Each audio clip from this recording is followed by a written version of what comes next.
Thank you for joining us for Weekdays Live with Reverend Al Sharpton. Take the time to share this broadcast right now. Tell your friends it's time to keep it real with Reverend Al. Comment your questions now in the chat or call Reverend Al Sharpton directly on air at 877-532-5797. Now stay tuned for Reverend Al. This is Reverend Al Sharpton. As you watch the broadcast, support National Action Network. Go to www.nationalactionnetwork.net and be involved. You can join, take your membership right online, www.nationalactionnetwork.net. Getting ready to start the program, but we need you to be part of the movement.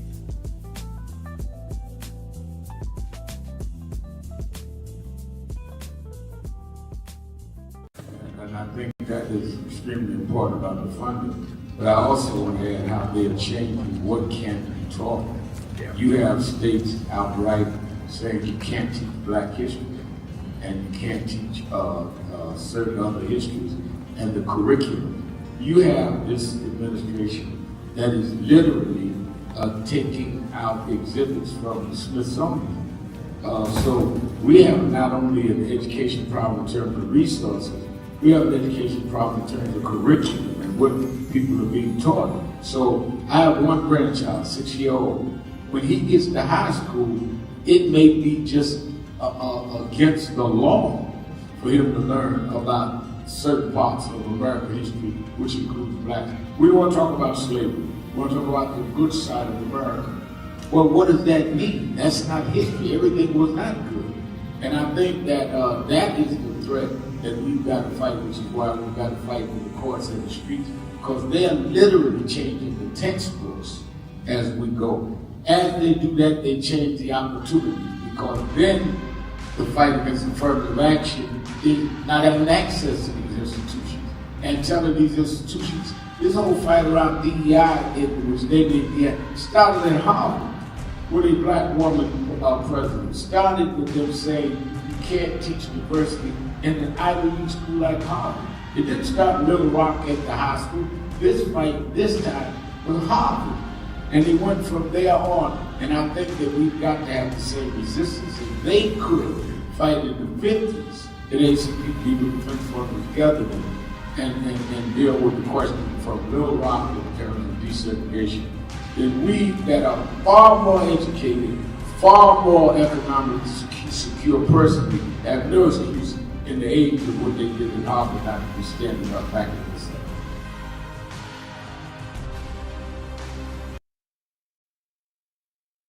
Reverend Al. Rev, you there? I'm here. Yep. All right, you live. It's Thursday, June the 4th. Do you know what time it is? It's Al Sharpton's time. And for the next 3 hours, it's time to put aside all pretenses, deception, denial, or fronting. The time has come to keep it real on Keeping It Real with Reverend Al Sharpton. A very good afternoon to you across the country. And good morning to our West Coast listeners. Welcome to those listening on Sirius XM, Channel 126, The Urban View, where talk empowers and becomes action. Coming to you live from our National Action Network corporate headquarters in New York. And for the next 3 hours, you can join the conversation and be heard nationwide and even parts of the world by calling us at 1-877-532-5797, 1-877-532-5797. Well, a lot is going on, and I want your feedback, your discussion, your talk to each other about it. We see that President Donald Trump has now formally announced that he is going to nominate Todd Blanche to be the Attorney General. That's no big surprise. Todd Blanche has been the acting Attorney General since they fired Trump's former Attorney General when she did not, let's say she did not rise to the level he wanted. And they expect there'll be some back and forward in the Senate over his nomination, but they may have the votes. And he was Trump's personal attorney, and he'll carry water for the president. That's something we ought to know, but it's not really news. We also see that John Bolton, who was a former Republican foreign affairs expert, he has announced he's pleading guilty to maintaining secret documents. He took a plea on his indictment because he got on Trump's bad list and they went after him. And he's going to take a plea. He faces time in jail, though most people feel that a deal was made and he may pay a fine, but we'll see. Now, something that was interesting in the national news is that there was a war powers resolution about the United States and Iran talks still being unresolved. And there was a vote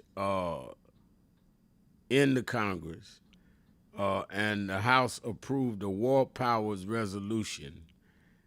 Trump called it a meaningless vote and attacked the 4 Republicans who joined Democrats to limit his war powers, calling sensitive negotiations, and they're doing this unpatriotic stuff while they vote. Well, first of all, you're not supposed to go to war, which it is a war, without Congress declaring a war, without war powers being voted on.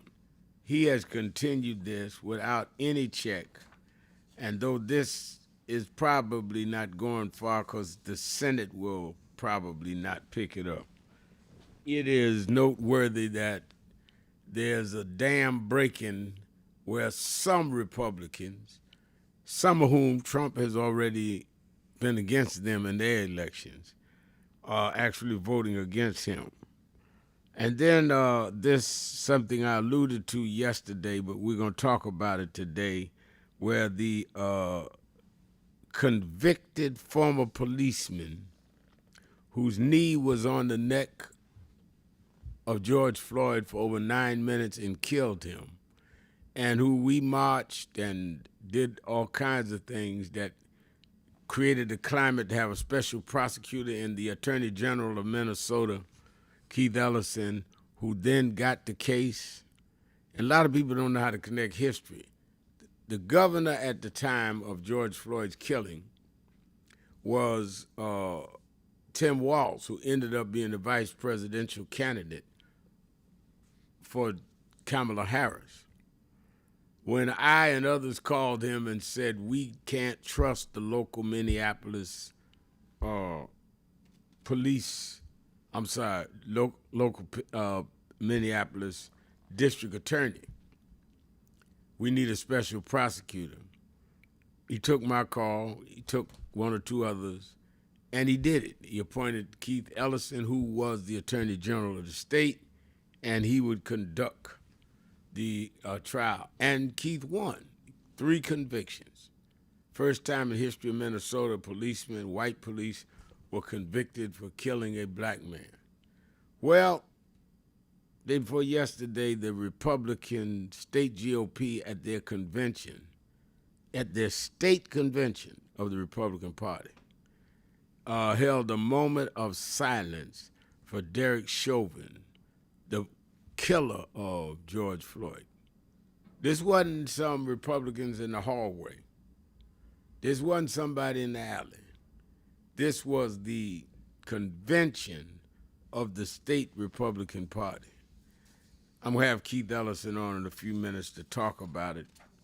And, I mean, this is outrageous. Can you imagine if a black DA had led to the conviction of a black killing a white, and somebody at our convention or any other convention held a moment of silence for the killer? So if all you out there talk about racism was yesterday, okay, I don't know what they got to do to make you understand what's going on. We're going to talk to Keith Ellison about that on this show today. We also are seeing that the polls show the status of black young men and upcoming midterm elections, and what are the reasons that black men may stay home. And also going to talk about Pete Hegseth pulled women and black men from a list of naval promotions. And we're going to talk about that with Jennifer Jones Austin, Esquire, about what that means. It's a lot to talk about today. And I'm opening up the phones, 1-877-532-5797, 1-877-532-5797, or you can go to the message board and send a message that Mary G. Walton is on the board saying, "Good afternoon, Reverend Al. God keep you safe and in great health as you continue to fight for justice for all." Well, I appreciate that, and y'all keep me in your prayers. Renee Micken says, "Good afternoon, Reverend Sharpton and Nan family." Oh, yeah, the message board is jumping already. The Stephanie Humphrey channel says absolute foolishness. Yeah, that is absolute foolishness going on. No question about it. And Happiness Donuts is saying November 2026 can't come fast enough. You right about that. And I'm telling you, that's why I'm out here working every day trying to get people, different cities organized, trying to make sure we have a huge turnout August 28th, which sets a tone going into the fall for these elections. We've got to mobilize people. We got to excite people. We got to get people riled up. We have become too complacent. We just laying on the ground, letting them kick us and beat us. GOP gonna have a silent moment for Derek Chauvin. And not only was it the state GOP of Minnesota, you haven't heard any national GOP chairman or officer or senator or congressman condemn it. It is absolutely open season. And if you don't believe it, explain to me how all this stuff keeps happening. So we're going to open up the phones and we're going to talk to you about it. As I said, Keith Ellison will be on in a little while, and Jennifer Jones Austin will be on with Policy Day. But I wanted to open up and encourage you to call in. And let me tell you something. I can't tell you the people that tell me how they monitor this show to see what active black people got to say. Because this ain't no entertainment show. These are thinking people. Whether they agree with me or not, these are thinking people. And they monitor this show to see what are people thinking about. Well, let them know. Let's take a break. We'll be right back. Keeping it real. Keeping it real. Sharpton. Be right back. Keeping it real.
I want to end.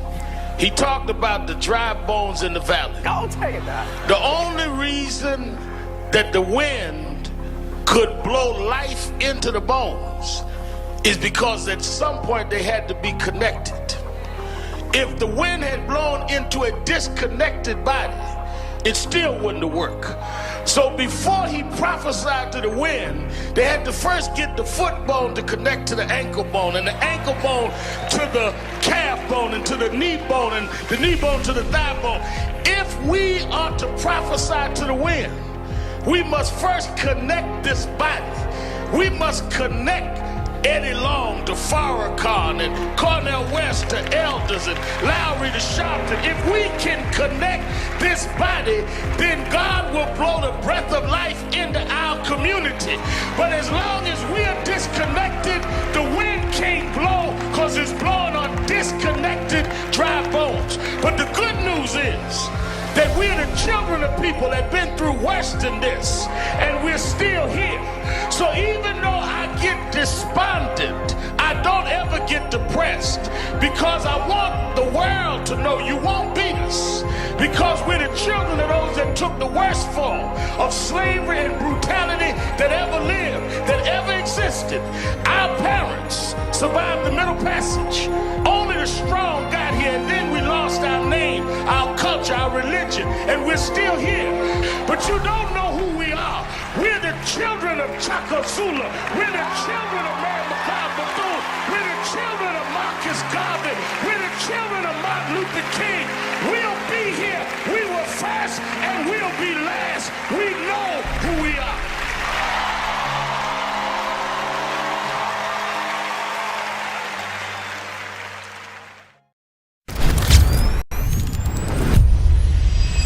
This organization has been on the front line. People ask me, why do families call us? Because we never leave them.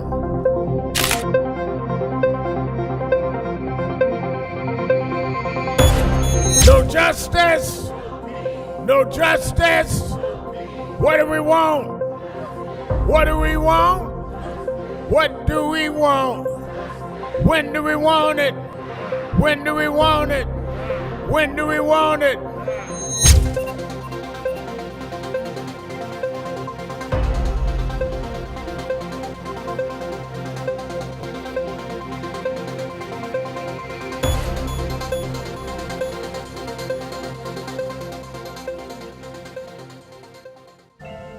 I thank God I was blessed to have both in my life. Both historic, strong figures.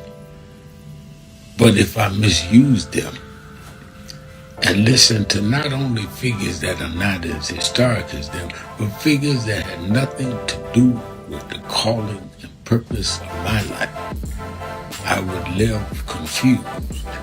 I'd be double-minded. I'm clear. And what I want you to do is be clear. Clear on who you are, why you are. And a lot of that will be exposed to you and others by who you are around and who you allow to enter your head. Keep people at a distance that only have a distant and unclear vision of who you are and who you are supposed to be. They could be your blood relatives, but they could not be the ones that accompany you toward what you ought to be about tonight. Everybody good to you ain't good for you. Everybody that makes you laugh sometimes end up making you a joke.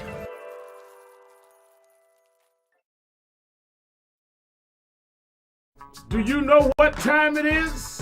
It's Al Sharpton time. It's time to put aside all pretenses, deception, denial, or fronting. The time has come to keep it real on Keeping It Real with Reverend Al Sharpton. You need to keep it real with Reverend Al Sharpton right here on Uber TV. Reverend Al Sharpton, and we're back 1-877-532-5797. 1-877-532-5797.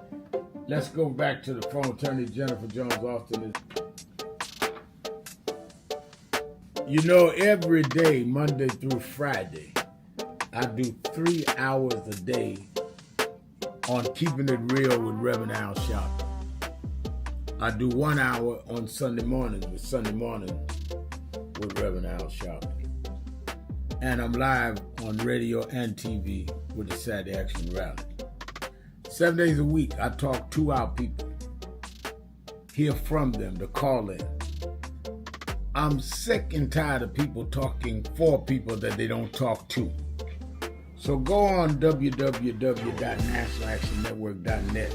Listen to my show, call in, express your opinion. You don't have to agree with me. But let's start talking to each other rather than about each other and lecturing at each other. Let's keep it real with Sharpton. Happy 20th anniversary to Reverend Al Sharpton on 20 years of keeping it real. 2 decades of truth-telling, fearless advocacy, and keeping the people informed and empowered. Thank you for always speaking power to justice and standing firm for what's right. Here's to 20 years of impact and many more to come.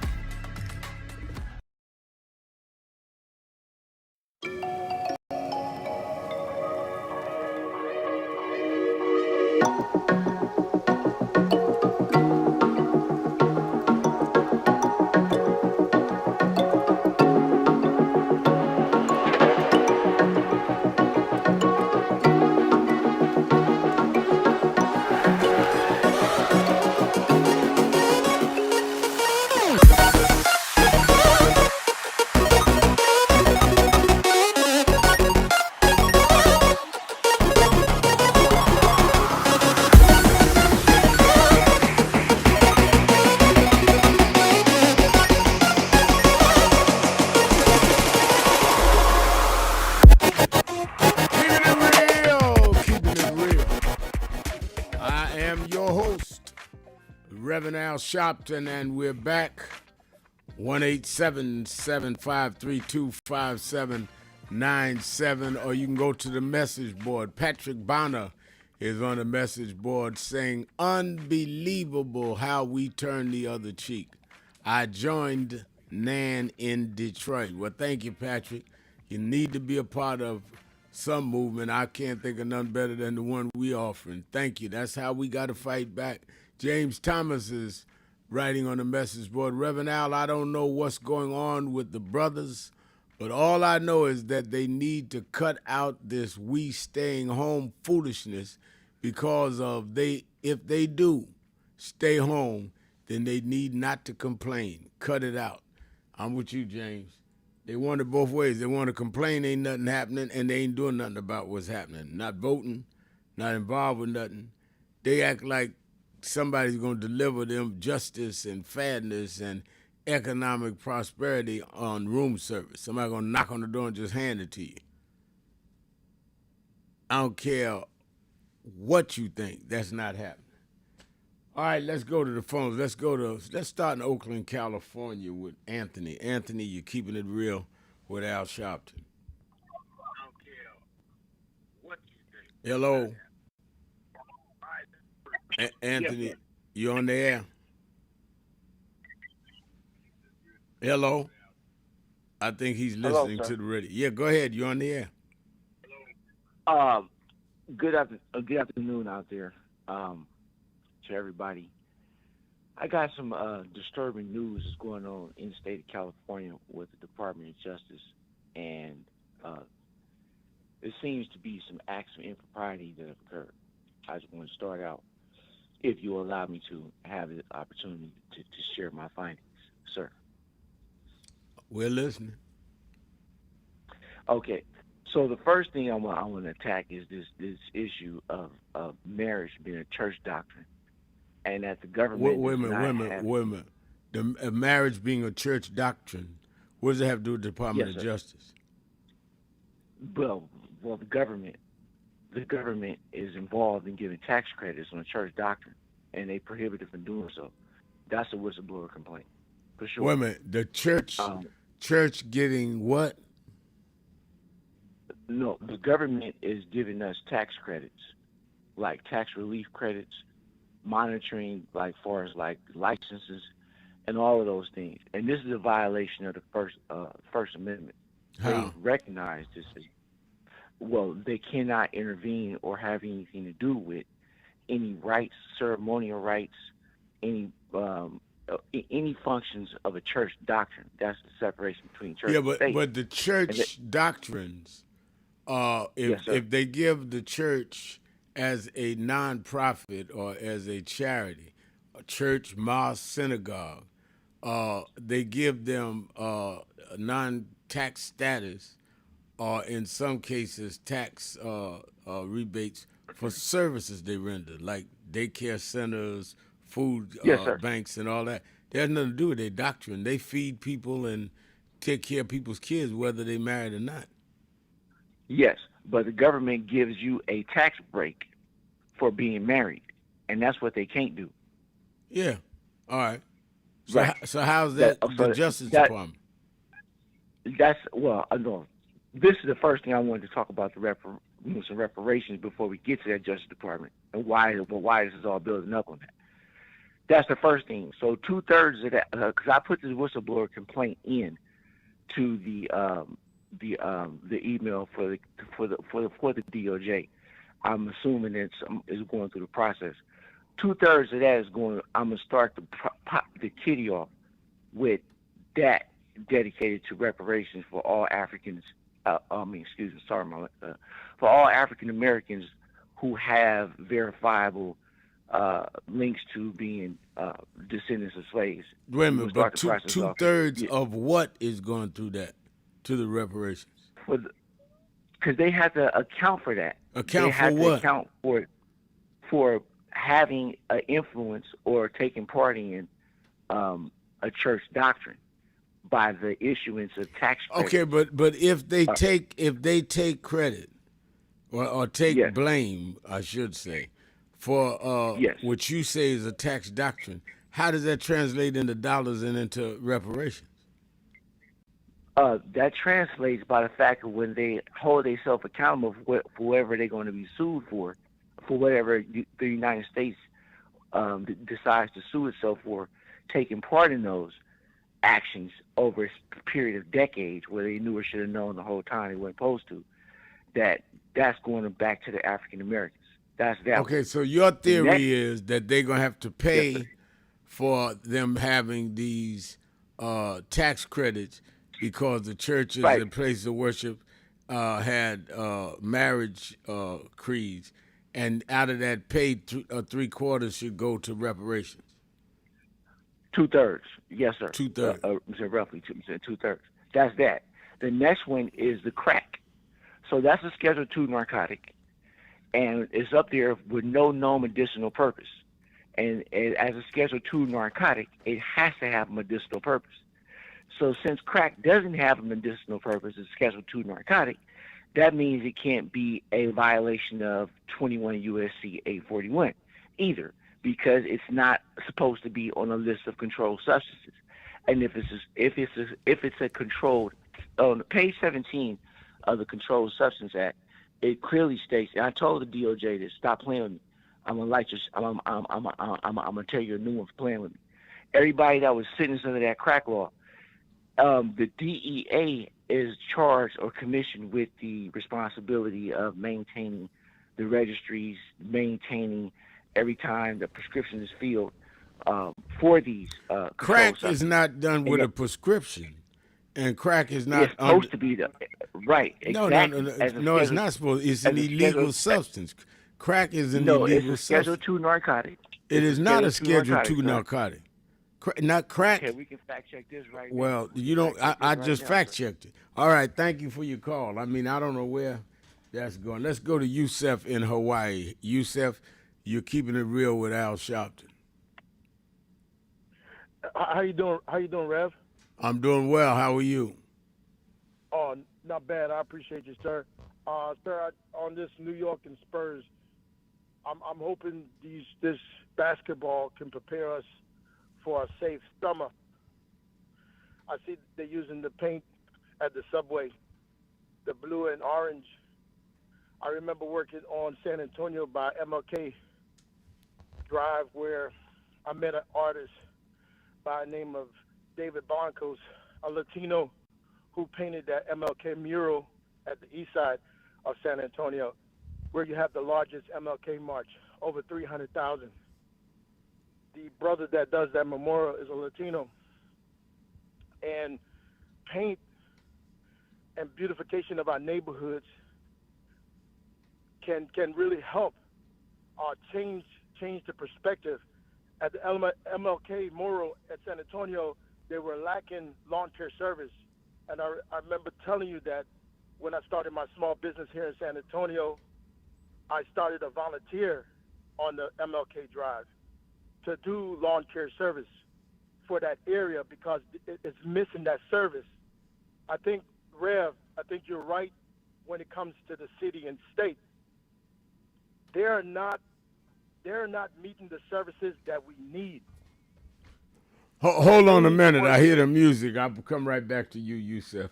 Keeping it real. Yes, sir. Sharpton, 1-877-532-5797. We'll be right back. This is an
Some of you forget where you come from and forget how you got there and act like you got there because you were qualified or that you had a good resume.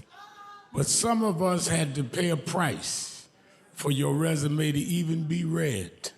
Some of us had to take nights in jails and licks upside the head or shut out of boardrooms like Byron so you could walk down red carpets and act like you got there by yourself. So I received this award with a special place in my heart and on my shelf because I'm getting it from a freedom fighter who never forgot where he came from and how he got there.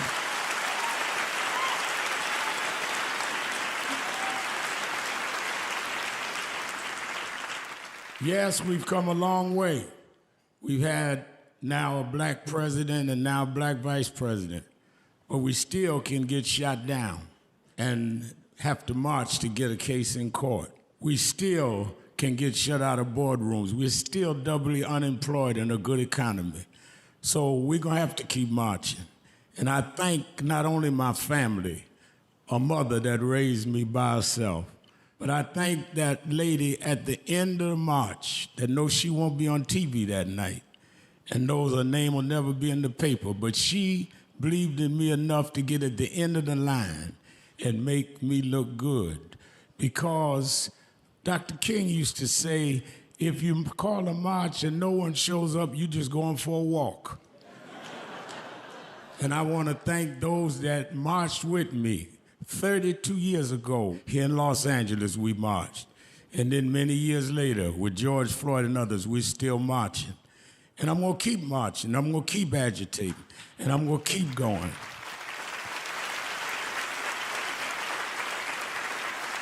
Until we don't have to do it anymore. Eddie, known you a long time. Mariah, Chris, and your kids. And I promise you this. The only thing that I really live for is I get up with this dream that every bigot, every racist, everyone in this country that hates will say, damn, he's up again.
I see I'm in today's New York Times word puzzle, and they're asking what is Al Sharpton's title for short. It's Rev. I didn't know everybody knew that. But the people in the New York Times say they should call me Rev. They should call me Reverend. No.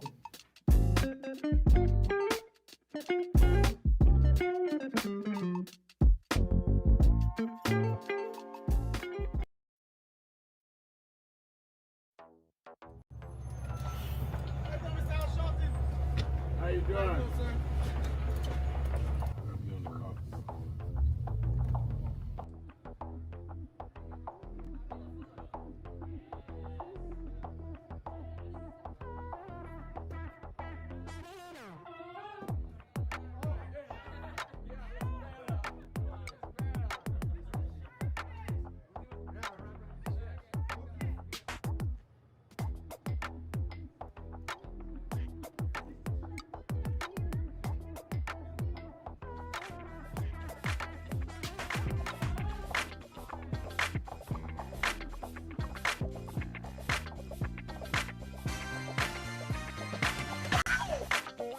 You live, Rev.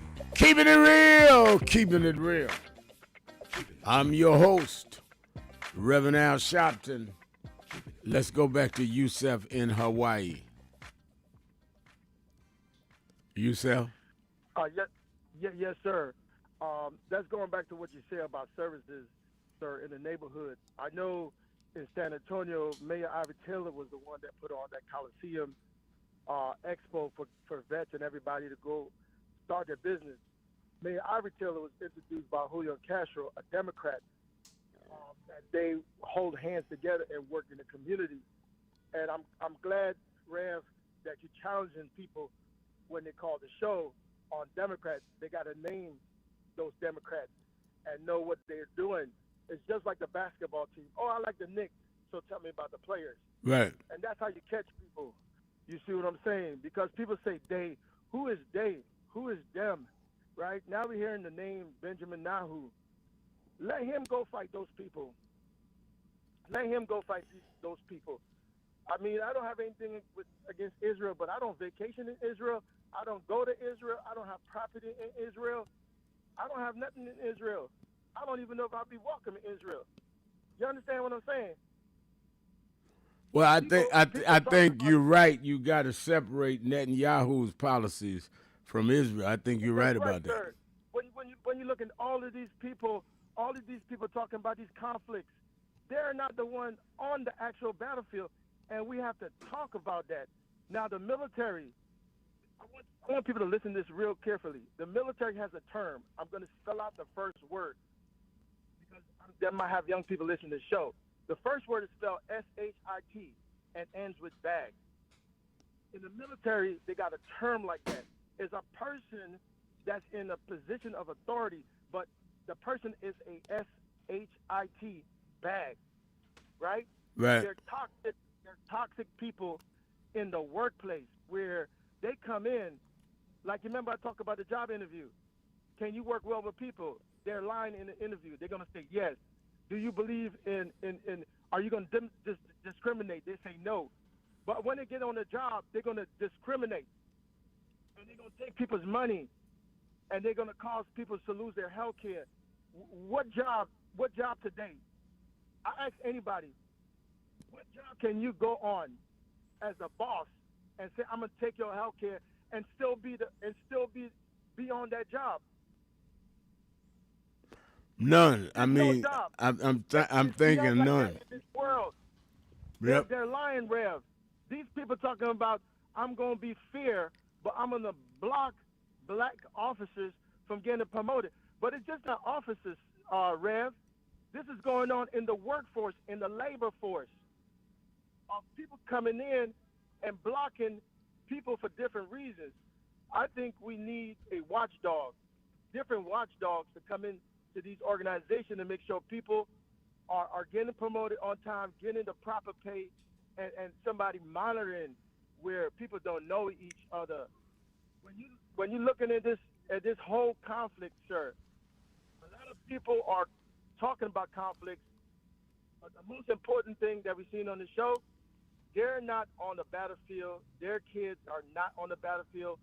Some of their kids not even losing money. Some of their kids are gaining money while we out here struggling, sir. And we Hawaii need lost a lot of a lot of programs, sir. Hawaii lost a lot of stuff. Right. Thank you for your call. We need to. That's why we need to be involved. Everything Yusuf said is the reason we need to be involved. I'm seeing that people are talking. I spoke about this yesterday. Rodney Jones, the mayor, saying what was the composition of the jury? Was child charged with first-degree murder? Did the prosecution overcharge? These are legit questions that need to be answered. This is the 14-year-old boy that was shot. The video does not say he stole anything, did anything, and said he was not guilty. I talked about it yesterday because I spoke to his mother on day before yesterday. Reverend Nelson Rivers, that heads South Carolina National Action Network, is down there with the family. So I will be giving updates on that. It's absolutely egregious as far as I can see. And I'm getting all the facts. And I'm sure we'll do something on it as well on Politics Nation this weekend. All right, let's go to Philadelphia, WURD. Disco Brian, you're keeping it real with Al Sharpton. Hey, Rev, first, if I can, I'd like to thank Minnesota AG Keith Ellison for his excellent leadership and also for endorsing the candidate I voted proudly for here in our Philly primary, State Senator Sharif Street, who's been busy ever since his defeat in service to us, his constituents, while unfortunately the chaos agent who won, Chris Rabb, has been busy endorsing every DSA-approved candidate all over the country and caring nothing about his constituents from what I can tell. So thank you, A.G. Ellison, if you're listening, for endorsing the substantive candidate who's also, like you, an exemplary black American Muslim over the populist friend of Hassan Piker who won. Rev, turning to my main meat of my call, remind me again, how much time do you or your staff have to vet every podcast or live stream who invites you and you may want to go on to assess how aligned or how oppositional they are to NAN's mission, to Black Democratic leadership, and to Democratic coalition building? How much time? Yeah. None. I go on Right. anywhere that I'm invited because I'm going to take my Yeah. position no matter what it is. You know, before I did started Politics Nation, MSNBC, I would do Sean Hannity's show, and we totally disagree. I've done Bill O'Reilly's show. I used to do Geraldo Rivera's show every Saturday on Fox. I'm not afraid to get on anybody's show because I'm going to say the same thing no matter what. I think that if you only preach to the choir, you will never expand what you're trying to do. And Rev, I want you everywhere, but I also want you protected. We see what happens when you have little or no time to vet certain influences. Your appearance on Jennifer Welch's I've Had It podcast, you appeared there in good faith, and as we've talked about, 5 or 6 months before your appearance there, she had repeatedly called for Hakeem Jeffries to be replaced and called him limp D energy. Yeah, but she didn't say that. We've talked about this 2 or 3 days now, Brian. She didn't say that when I was on. Yeah. And whatever she, I think the challenge is that if she invited me, I don't know her background. I went and stood up for what I believe. She had it incumbent upon her to say, well, then why do you support Hakeem Jeffries? Because I take this position. If somebody come on my show, I'm going to say, well, I understand your position on this, and I disagree with it. She never said that. 100%. So my position was I represented everything I represented. Oh, and you did a brilliant job, Rev. And it was everything, you knocked everything out of the park. The thing that I'm getting at is that you told me yourself, if you had known the things that she had said that were undermining everything you represent and everything Nan represents, months before you stepped onto her platform, you would have confronted her on air about it. I would have stated again. We've talked about this 3 days. I would have said that I understand you go against Hakeem. I'm for Hakeem. But again, I still would have gone on, and I would have challenged her if I knew that.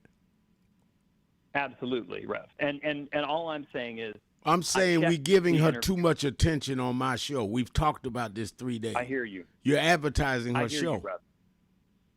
No, I understand. What my concern is this, right? In the description under her that interview with you, there was no links to the work you're doing, no links to National Action Network, no promotion of the August 28th march in D.C. It was just a link to her book coming up. So in my view, she kind of used you to sell her book. And in the week since I first called about it, Rev, we have built out a sample brief on her show and other shows which documents specific dates, episode titles, and timestamps, exactly what you would have known before you sat down with her. And see, if you'd had I think you should get that to us. Get that to our office. Thank you, Rev. Just a minute. I'm not going to go through this 3 days in a row. I'm not going to do this, Brian. I hear you. So if you get me the stuff, we will see how it works and get back to you. But I'm not going to let us spend a half a week advertising somebody else's show. Thank you for your call. Let's go to Brother Jacob in Philly, WURD. Brother Jacob, you're keeping it real with Al Sharpton. Peace be unto you, Reverend Sharpton, and to your worldwide listeners. You know, Rev, I'm like you. If you can stand the heat, you cool in anybody's kitchen. And I don't want to give them that kind of attention. I just don't. Yeah. I love Brian. I think Brian means well, and I think he's mad because these people are misusing us. But don't give them that kind of attention. Like one of the big guys, businessmen, said that the Knicks, two of the brothers wanted me to come when they'd play in New York. I know you don't want to go when Trump go. I said, I don't care if Trump's there. If I'm going there to support the brothers in the Knicks, I don't care where Trump is. I think we empower people by letting them dictate our reaction. I will go anywhere, anytime, and I'm going to be the same Al Sharpton. That's how I live. Now, other people that don't want to do that, I understand that. That's fine. Yeah. Hey, you look, I'm like Bundini told Ali. I say to you, rumble, young man, rumble. Yes, sir. But look, you know, Reverend Al, you got a call for all hands on deck, right? And that's what we going to need. We're going to need American patriots, the real freedom republic constitution of an Americans that understand. We just went through Memorial Day, what people gave the ultimate sacrifice, their lives, for this freedom and thing that we're building here, because it ain't perfect yet, but we got to keep working towards that perfect union. But the gerrymandering thing, this black vote, now y'all see that these people are gerrymandering the black vote, right? So that's proof that we're going to need others, right, other Americans to help us do this thing, right? And men always drawing lines, you know, to do counties and states and countries, right? My thing is, Rev, I pray we start drawing circles, right? Because when you draw a circle, you can go back to what that African-American pilot on that last moon mission said after they came from around the dark side of the moon. And he saw this blue marble, this circle, that the Almighty God, the Creator, gave us all this place to make home for a while, right? Hold on 1 minute. I got to take my break. Hold 1 minute. We'll be right back. Keeping it real. Sharpton. Be right back. Keeping it real.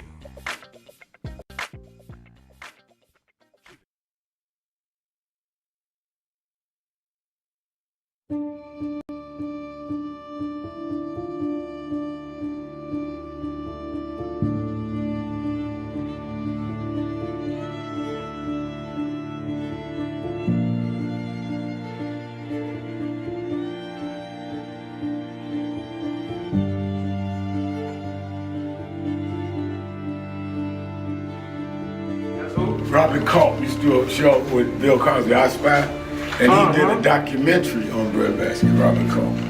Oh, wow. You need to see that documentary. It's great. Absolutely. I lived this. I didn't read this. I lived it. I was there. You're true to this. I'm true to this. Not new to this. I ain't new to this. Vote to phone Troy. He was, Jack O'Dell was one of the guys that Kennedy warned Dr. King about. Say he was a communist. Okay, wow. Jack O'Dell and Stanley Levinson. And Reverend brought him in. Nobody else in the movement would deal with Jack. Reverend brought him in. Oh, yeah. Sure. Just us. Just us. But there's stories behind all of it. It didn't just happen. But I am somebody. I may be on welfare, but I am somebody. I may be in jail, but I am somebody. I may be an educator, but I am somebody. Beautiful, proud. I must be respected. I must be protected. I am somebody. Come today. I see the Reverend Jesse Jackson is here. Yes. Lord, we thank you for the Reverend Jesse Jackson. Yes. I see the Honorable Maxine Waters is here. Yes. We thank for Maxine Waters. You see the Reverend Al Sharpton is here. Yes. We thank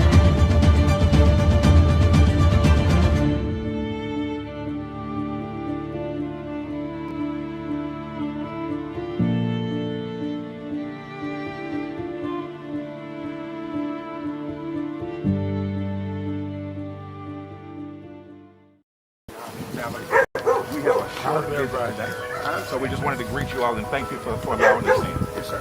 We were we was here. They were on the plantation. Our family was on the plantation. Wow. And that's, of course, that's the slave house. It's one of slaves. Sir, it's been 13 years. That's right. Good to How see you you. been? Doing fine. Good.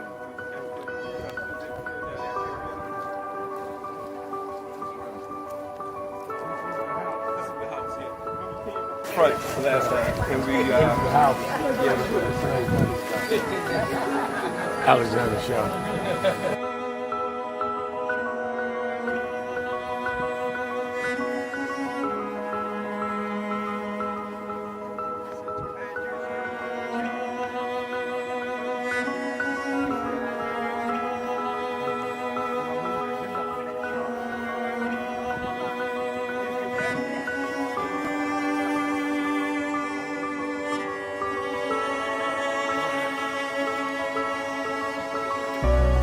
How many slaves were staying there? I have no idea.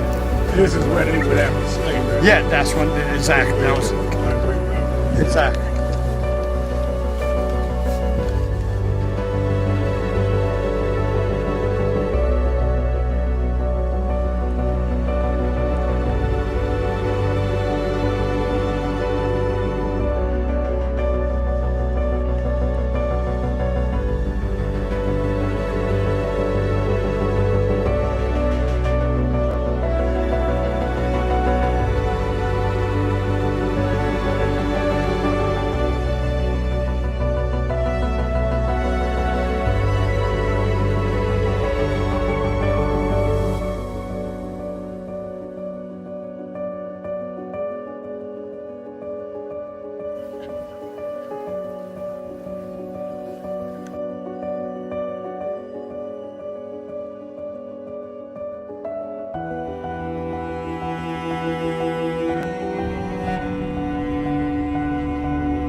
The two people that most influenced my life are from South Carolina, James and Jesse. Jesse right up the road with me. I went for his mother's funeral. Jesse walked me to my mother's casket. Wow. To South Carolina. That's the balance of my life, James and Jesse. Yeah. Civil rights, shoulders. But also where your people from too. Literally. Yeah, right. And when I knew Jesse was from James, I started Brevard. Yeah. And James had died before I knew about it in South Carolina.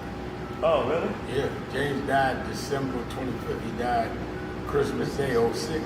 And they came to do the story for February of 07. They came in January. His daughter swear that was his daddy and him pushing the information out. Wow. And I called Jesse and told him, you know that my great-grandfather was a slave about 45, because Greenville right up to I-20. He said, I told you we was connected. That's why you got to listen to me. But, and I think that is extremely important about the funding. But I also want to add how they're changing what can be taught. You have states outright saying you can't teach black history and you can't teach certain other histories and the curriculum.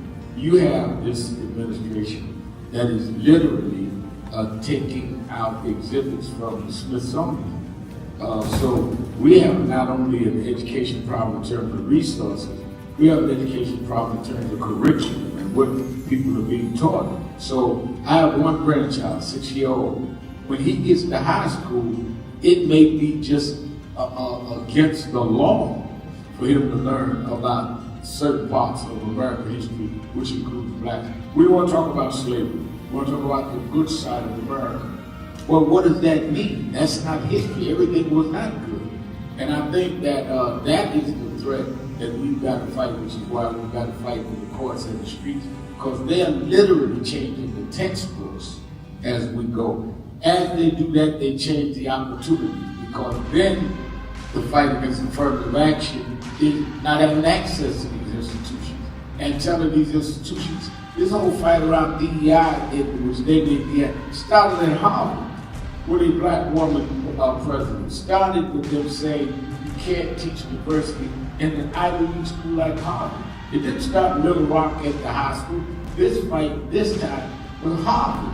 And they went from there on, and I think that we've got to have the same resistance. If they could fight in the 50s, it ain't some people who think together and deal with the question from Little Rock in terms of desegregation, then we that are far more educated, far more economically secure personally, have no excuse in the age of what they did in Harvard not to be standing up back in this stuff.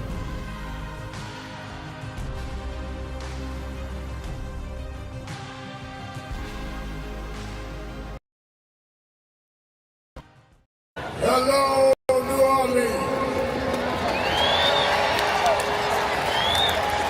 Let me tell you straight. They did not think we could come and be here tonight. They cut budgets and advertising, but one black man, Rich Newton, said, I don't care. My families come together every 4th of July weekend, and essence will happen, because that's who we are. Give a big hand to Rich New Dennis for bringing us back.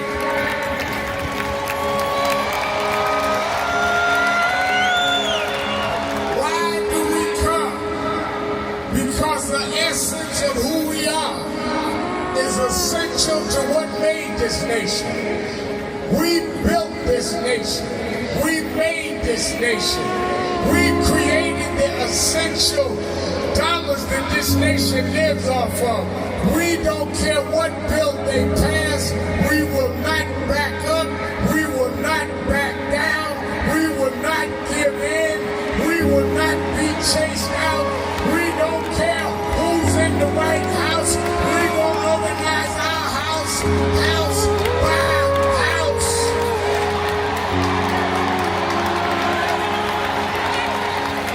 We came over the Middle Passage. We survived slavery. We survived Jim Crow. Don't you give up now. Don't you turn back now. Stand up, black man. Stand up, black woman. Reclaim your dignity.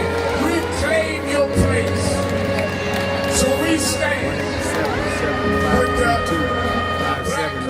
579-718-77-532-5797, or go to the message board at nationalactionnetwork.net. And remember, Politics Nation with Al Sharpton, it is already Thursday, and I'm booking people in the Congress and in the Senate. I really want to delve into this war, this congressional challenge on the president continuing this war, and what is the next steps for them to take him to task on the question of war powers.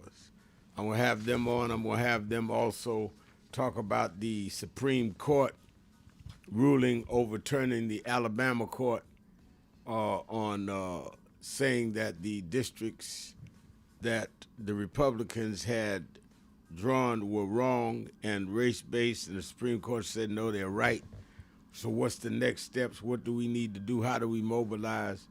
I'm going to also talk about this celebration by the GOP in Minnesota of Derek Chauvin, and I'm going to have on some from Minneapolis, including Keith Ellison, who will be on this show in a few minutes. Watch Politics Nation with Al Sharpton live at 5 p.m. both Saturday and Sunday. And then you that in the New York area, meet me or beat me to the Saturday Action Rally at the historic Mother AME Zion Church in Harlem, 137th Street and Lenox Avenue, 9 a.m. to 11 a.m. We have a lot we got to deal with as we build our voter brigades, as we get ready to go into the mass mobilization around the August 28th march on Washington. And somebody told me the other day that Trump spent all his money with his contractors beautifying the reflector pool.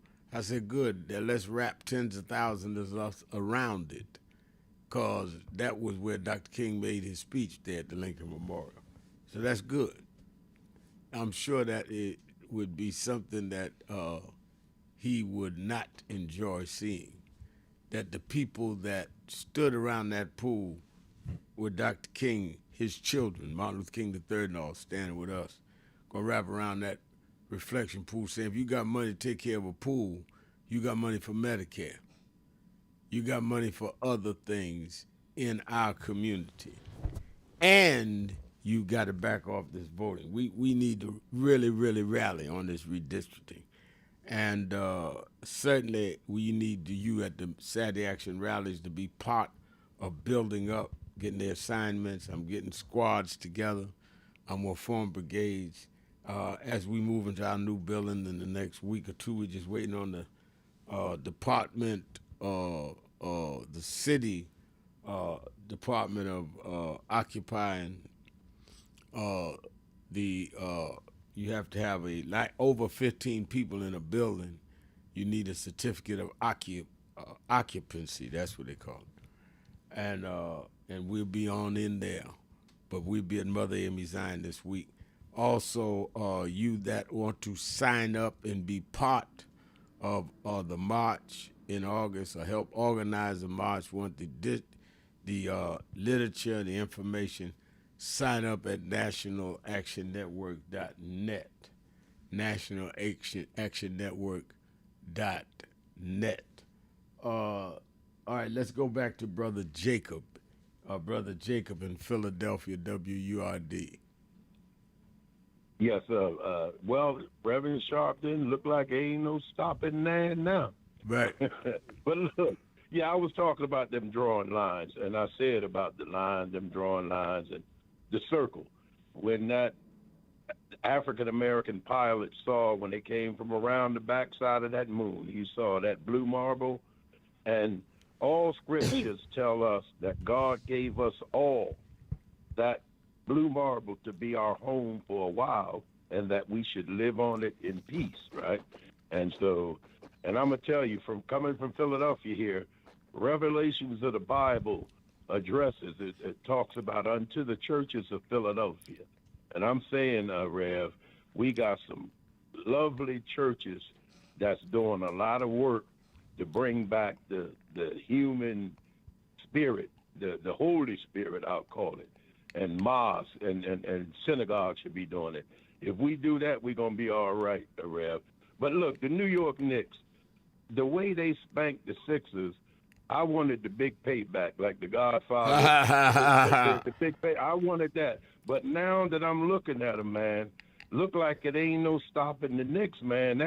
That Brunson, now he got a Philadelphia connection because he went to Villanova. Yeah. And then he got a Pope connection because Pope Leo was at Villanova for a while. So I don't know, man. Yeah, well, I had Spike Lee on Politics Nation Sunday night, and he got some of these Knicks. I'm gonna go check out one of their games. I support the brothers, and they're positive. Some of them are involved in the community, but you got a lot of fever up here in New York for the Knicks. This first time since I think 1999. Ain't nothing wrong with supporting your home team. But yeah, yes, sir. All right, well, we all right. See thank you what's for up. your call. Thank you. Let me go to Ray in Cincinnati, Ohio. The Buzz, Ray. Yes, sir, Rev. Thanks for taking my call. Rev, let me ask you two quick questions before I get to 60 minutes. You think Trump is brave enough to go to the next game? Yeah. Or is he just brazen enough to do it?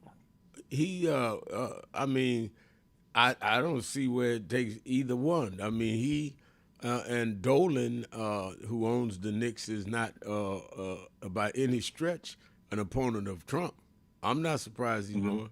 I don't think that he's going to necessarily like the reception he gets, but I think that, people say to me, don't go tonight, he goes wherever I go. I said, I'm not going to let him rob me or Spike shouldn't or nobody else. He can do what he want to do. I think that Dolan owns the team. I challenge the NBA a lot on ownership and all. And I think he and Dolan are friends. Right. And are you feeling good about with the way these elections have been going the past few months? Are you feeling pretty good about the midterms, or it's just too far away I to... take them one by one. It's a good question, Ray. I think that there are signs that there can be some breakthroughs. When I see Trump's Republican choice and Iowa lose, that's a good sign. When I see there's been serious turnout in some of these places, they did not expect the turnout that Mayor Karen Bass, who's been under a lot of attack, got in L.A., and she made the runoff. So I'm encouraged, but I'm not satisfied because I don't want us to get too relaxed too easy. The real work is in November when the election is there. Winning the primaries, how we place in the primaries is important, but it's all going to lead to how we take the House and the Senate in November. That's where the brigades and the work needs to be done. Right. Now let me get to 60 Minutes, because the firing of Scott Pelley, Sharon Alfonso, Cecilia Vega, and a couple of executives, you know, what they asked this Barry Weiss, what she asked of them to do will make the new upcoming 60 Minutes irrelevant anymore. I mean, they're going to get the right people in there to do what they want them to do, which was to sway stories, you know, that didn't go against Trump. But, you know, that's a show I won't watch anymore because I can't trust what they're saying.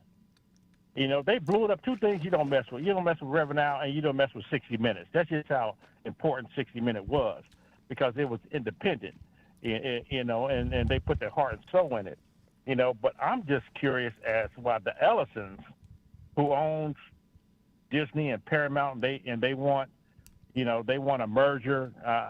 What does Trump have to do with it? It has to be approved. They need his okay for a merger? Yeah, it has to be approved by the FCC, Federal Communications Commission, where he appoints certain members, and the present chairman he appointed. If they don't agree to the merger, if they don't approve the merger, it can't happen. So he doesn't directly do it, but it's his people that directly does it. That's where he has the control. Just like we were able to get FCC to make them give certain black stations and black television and all of that when we had Obama and Biden in, because we had FCC commissioners that was for diversity. Now you have the complete opposite. That's why voting matters. All right, let's take a break. We'll be right back. Keeping it real. Keeping it real. Sharpton, 1-877-532-5797. Be right back. Breaking news. The issues, the stories affecting. Thank you for joining us for Weekdays Live with Reverend Al Sharpton. Take the time to share this broadcast right now. Tell your friends it's time to keep it real with Reverend Al. Comment your questions now in the chat or call Reverend Al Sharpton directly on air at 877-532-5797. Now stay tuned for Reverend Al. This is Reverend Al Sharpton. As you watch the broadcast, support National Action Network. Go to www.nationalactionnetwork.net and be involved. You can join, take your membership right online, www.nationalactionnetwork.net. Getting ready to start the program, but we need you to be part of the movement.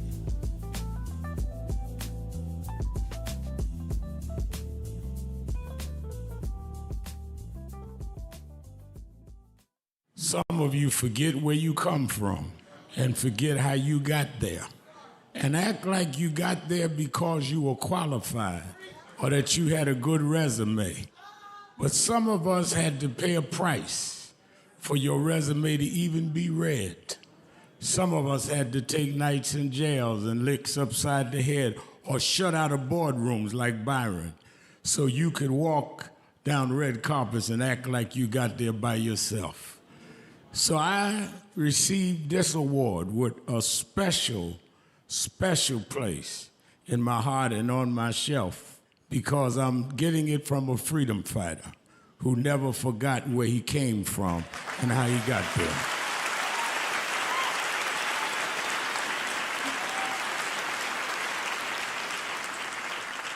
Yes, we've come a long way. We've had now a black president and now a black vice president, but we still can get shot down and have to march to get a case in court. We still can get shut out of boardrooms. We're still doubly unemployed in a good economy. So we're gonna have to keep marching. And I thank not only my family, a mother that raised me by herself, but I thank that lady at the end of the march that knows she won't be on TV that night and knows her name will never be in the paper, but she believed in me enough to get at the end of the line and make me look good. Because Dr. King used to say, if you call a march and no one shows up, you just going for a walk. And I want to thank those that marched with me. 32 years ago, here in Los Angeles, we marched. And then many years later, with George Floyd and others, we're still marching. And I'm going to keep marching. I'm going to keep agitating. And I'm going to keep going.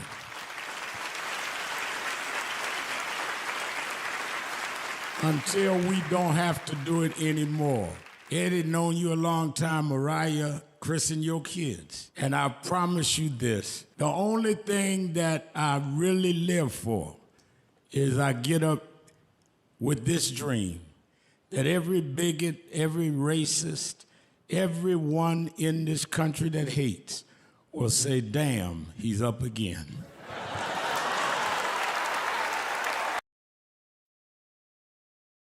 Many people cannot focus because they have not really come to terms with their calling and life purpose.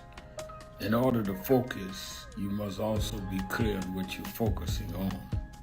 So if you're not clear on your purpose, if you're not clear on your life's calling, then focus on seeking that.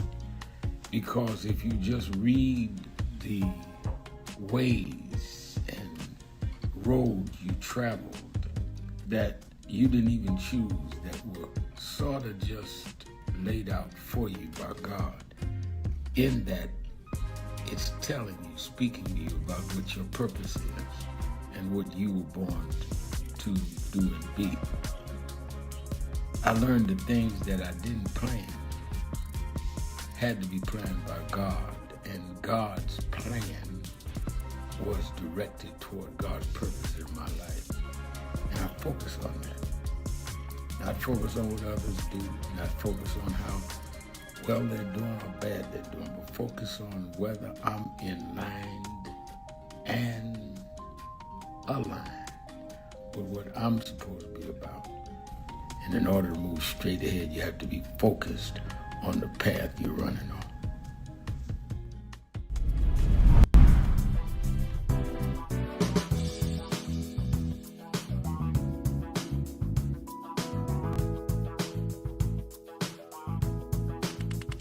This is the first Thanksgiving I'm here in New York. Over 20 years. I'm just glad to be here with Rev today and to hand out the food. It's a blessing. It's a blessing. It's a blessing. It's Erica Ford, the Peace Doctor in the building. Here at the National Action Network, it's about thanks. It's about giving. It's about gratitude. It's about love. I feel it is important for you to understand that there's work out here to be done, but it starts with gratitude, it starts with giving, it starts with peace, it starts with love. Let's go. Before we feed our family, we got to make sure that we feed the community. That's right. That's what it's all about. We got to come with Sharpton phones. You come and you make sure you show up, serve the community. That's what it's all about.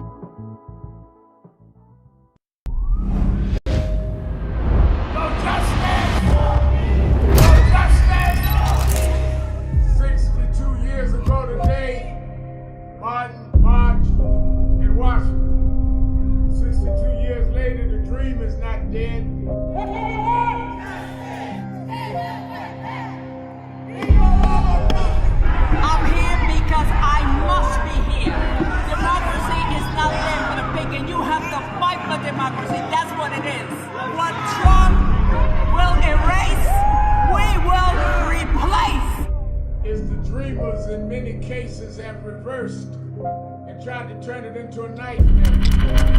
We come to Wall Street rather than Washington this year to let them know you can try to turn back the clock, but you can't turn back time. We gonna keep the dream alive on Wall Street.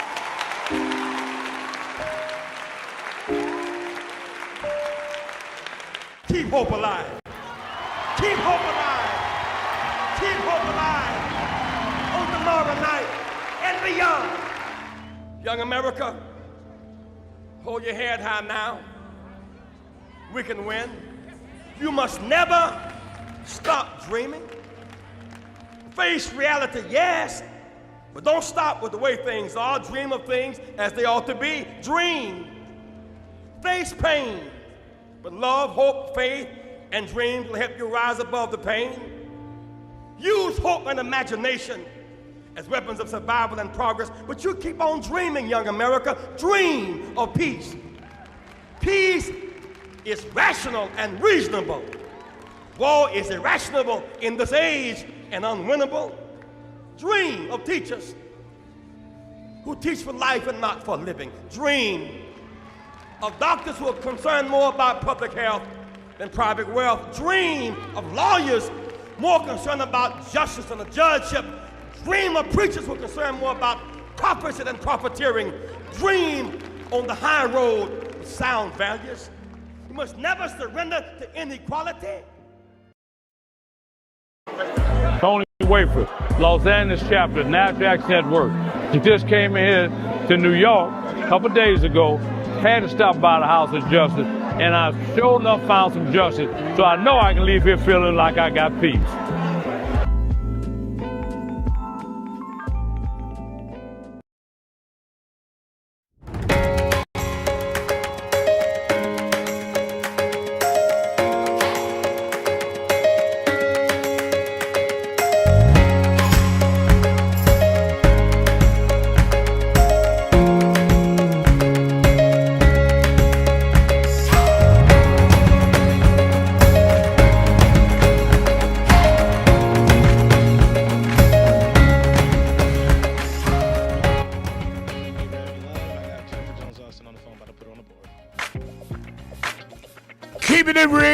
Keeping it real.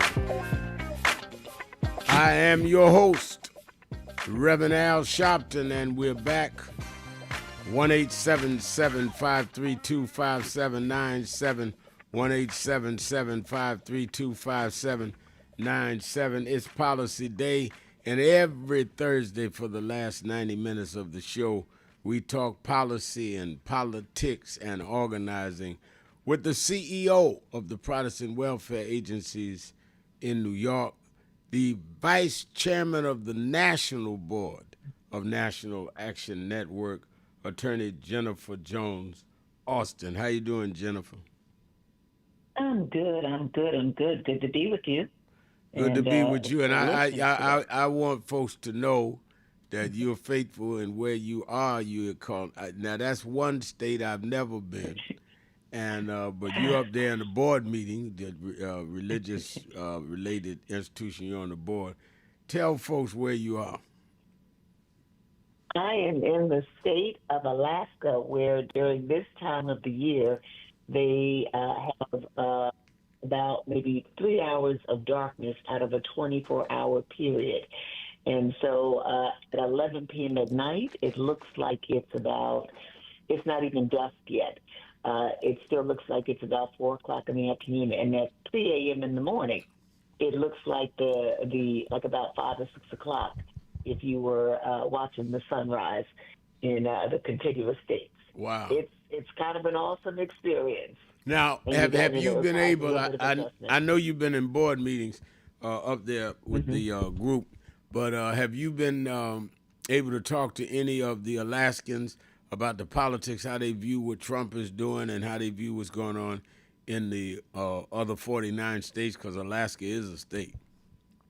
Yeah, I have. And essentially what I hear repeatedly, we've been talking with Native American Alaskans. People have to remember that people from Alaska natives to Alaska have often been referred to as Eskimos, but they are like people in other parts of the country, New York and elsewhere. They are Native Americans, many of them. These are Native American Alaskans, and they talk a lot about how we are seeing in many ways what we saw with the taking of Native American land from white people who came over from Europe, and essentially just stripping people of what is their natural rights to live like fully and wholly, to be economically secure.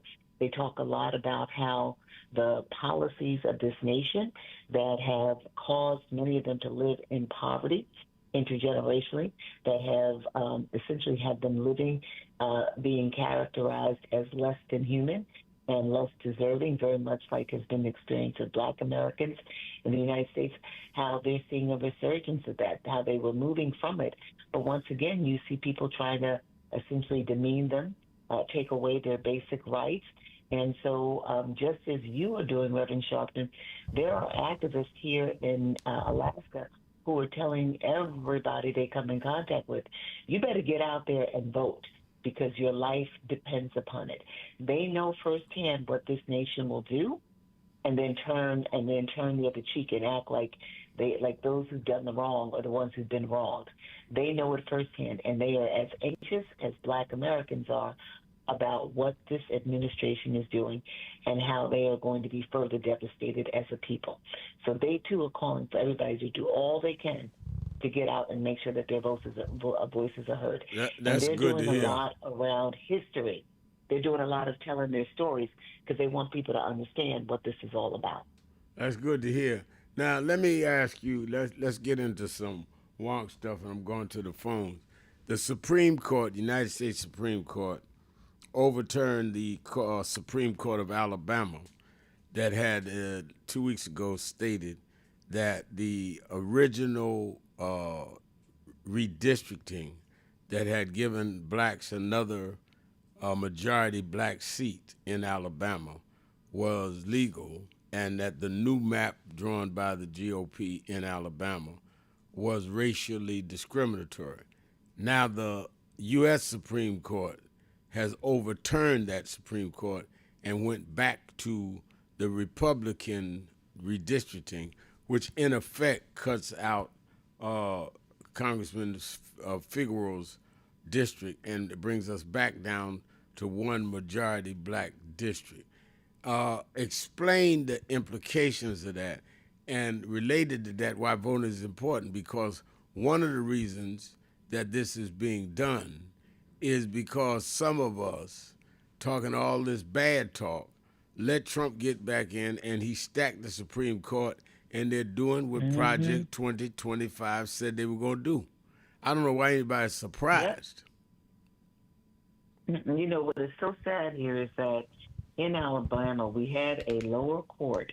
It was a 3-judge panel that had essentially looked at the redrawing of the districts in Alabama, and said that it was illegal because it was intentional race-based discrimination.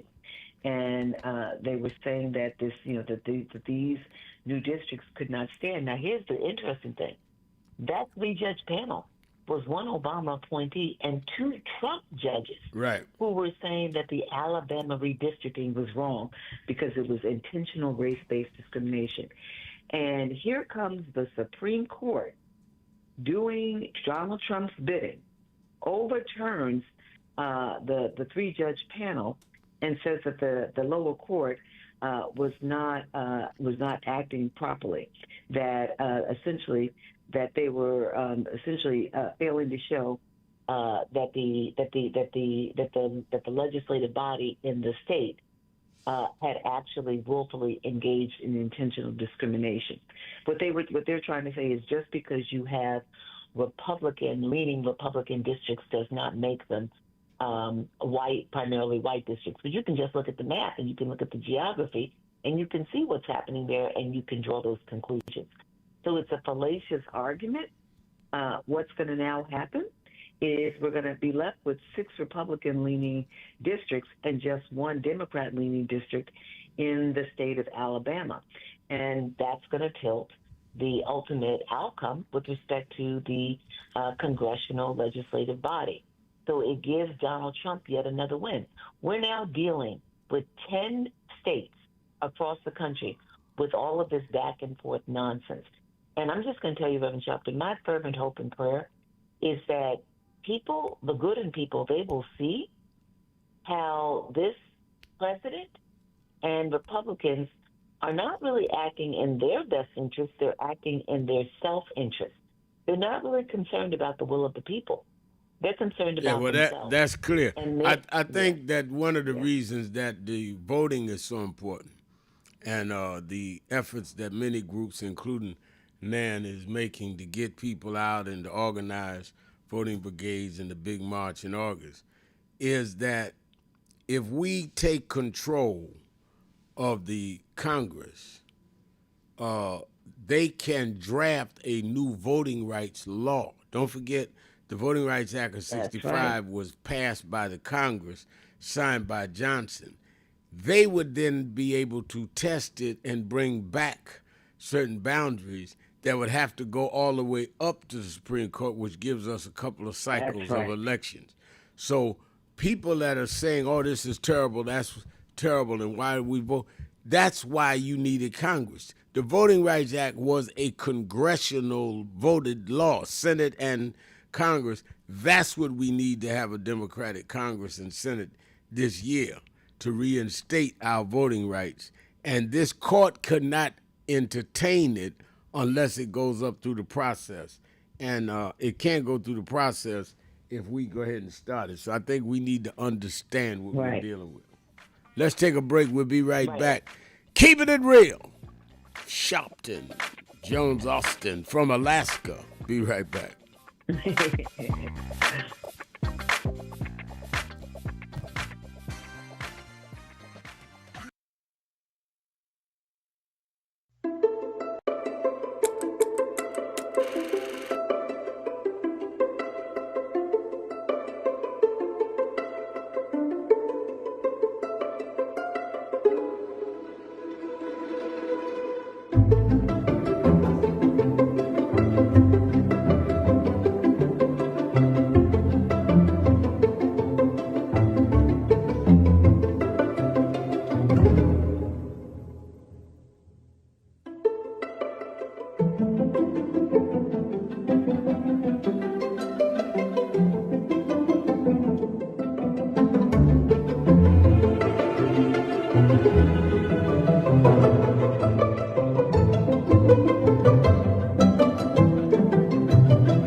All over the world today, people are gathered in love vigils to celebrate the life of a man that taught the world how to love.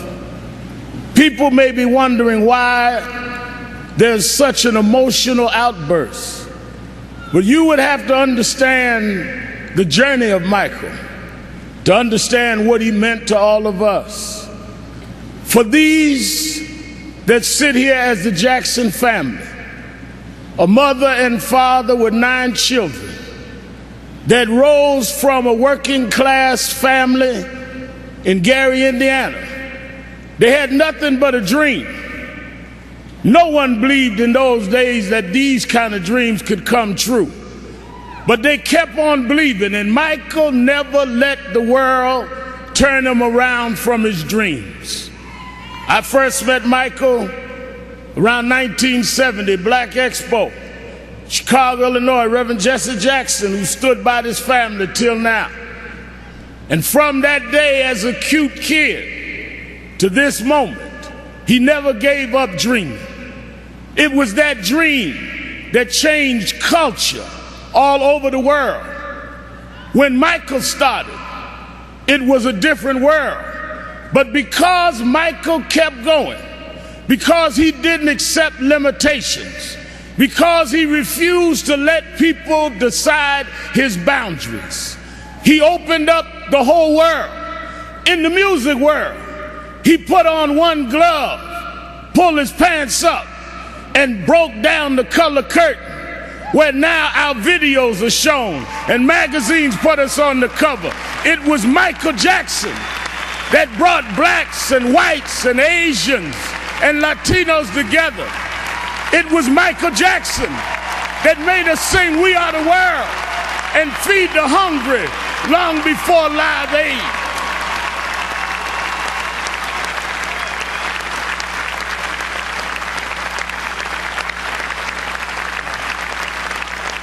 Because Michael Jackson kept going, he created a comfort level where people that felt they were separate became interconnected with his music.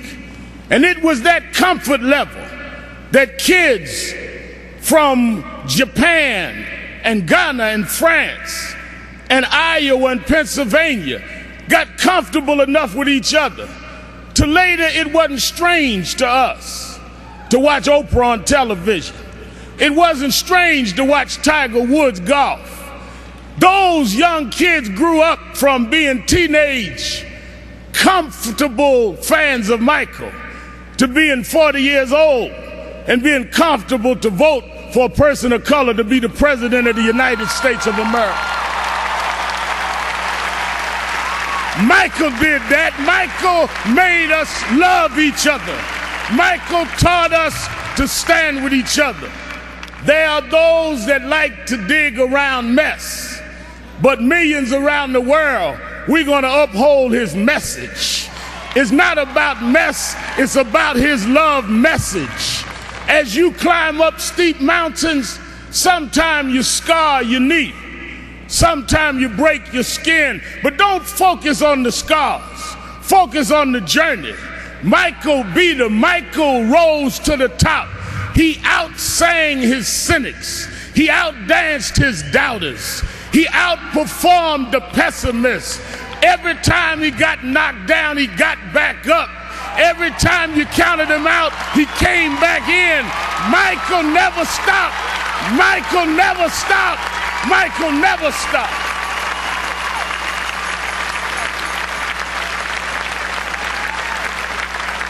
I want to say to Mrs. Jackson and Joe Jackson, his sisters and brothers, we thank you for giving us someone that taught us love, someone that taught us hope.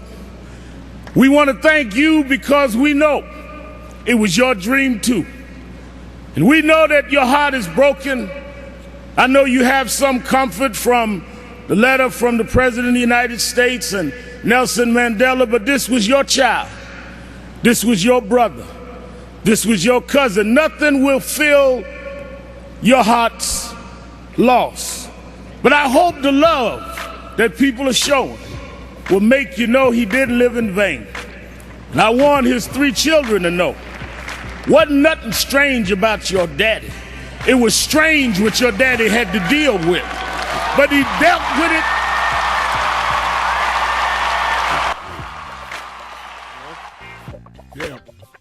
Hey, Rev,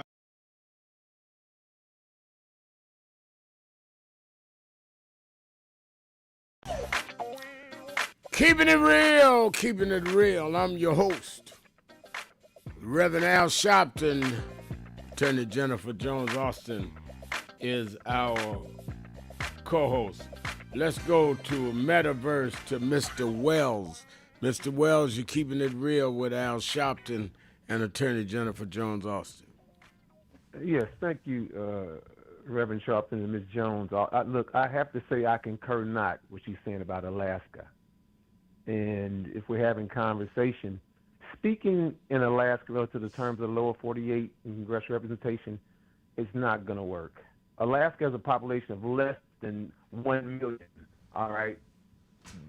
The districts you all are talking about, one congressional district for the population, like your district, Reverend, where you all moved to over there, that district is represented by Adriano Estelat. It was Wrangell's district, all right? These districts, just so we'll know, there's been a fluidity since every 10 years by the Constitution article, we have to go and do it. What has happened, Reverend Wait, we have to go and do what? You have to redistrict as the population shifts. No, like your that is, right now. no. Every 10 years, we do a census. Yes. And, right, and it gets redistricted. Just a second. And the census determines the population. If it warrants a redistricting based on population shifts, they redistrict. If it does not warrant that, it doesn't do that. They did not redistrict Harlem. They just maintained the same lane, same lines, but the composition of Harlem changed with gentrification in other areas. So that Espaillat did not. Espaillat won the same district that Wrangell had won the term before him. Same district. But it was District 15. Now it's number 12. Right. But it's the same district. Something had changed. When Espaillat ran, it was the same district that Charlie Wrangell had ran in two years before that. Is that not right? Okay, no, but here. No, I asked you a question. No, you're incorrect. Let me tell you why. Please allow me to respond fairly. The percentage of Hispanics. No, I'm not going to let you. Asian, I'm not going to let you play that game. You said that they have to They said, well, no, we're not having a conversation. We're on radio. You and I are not having a private conversation.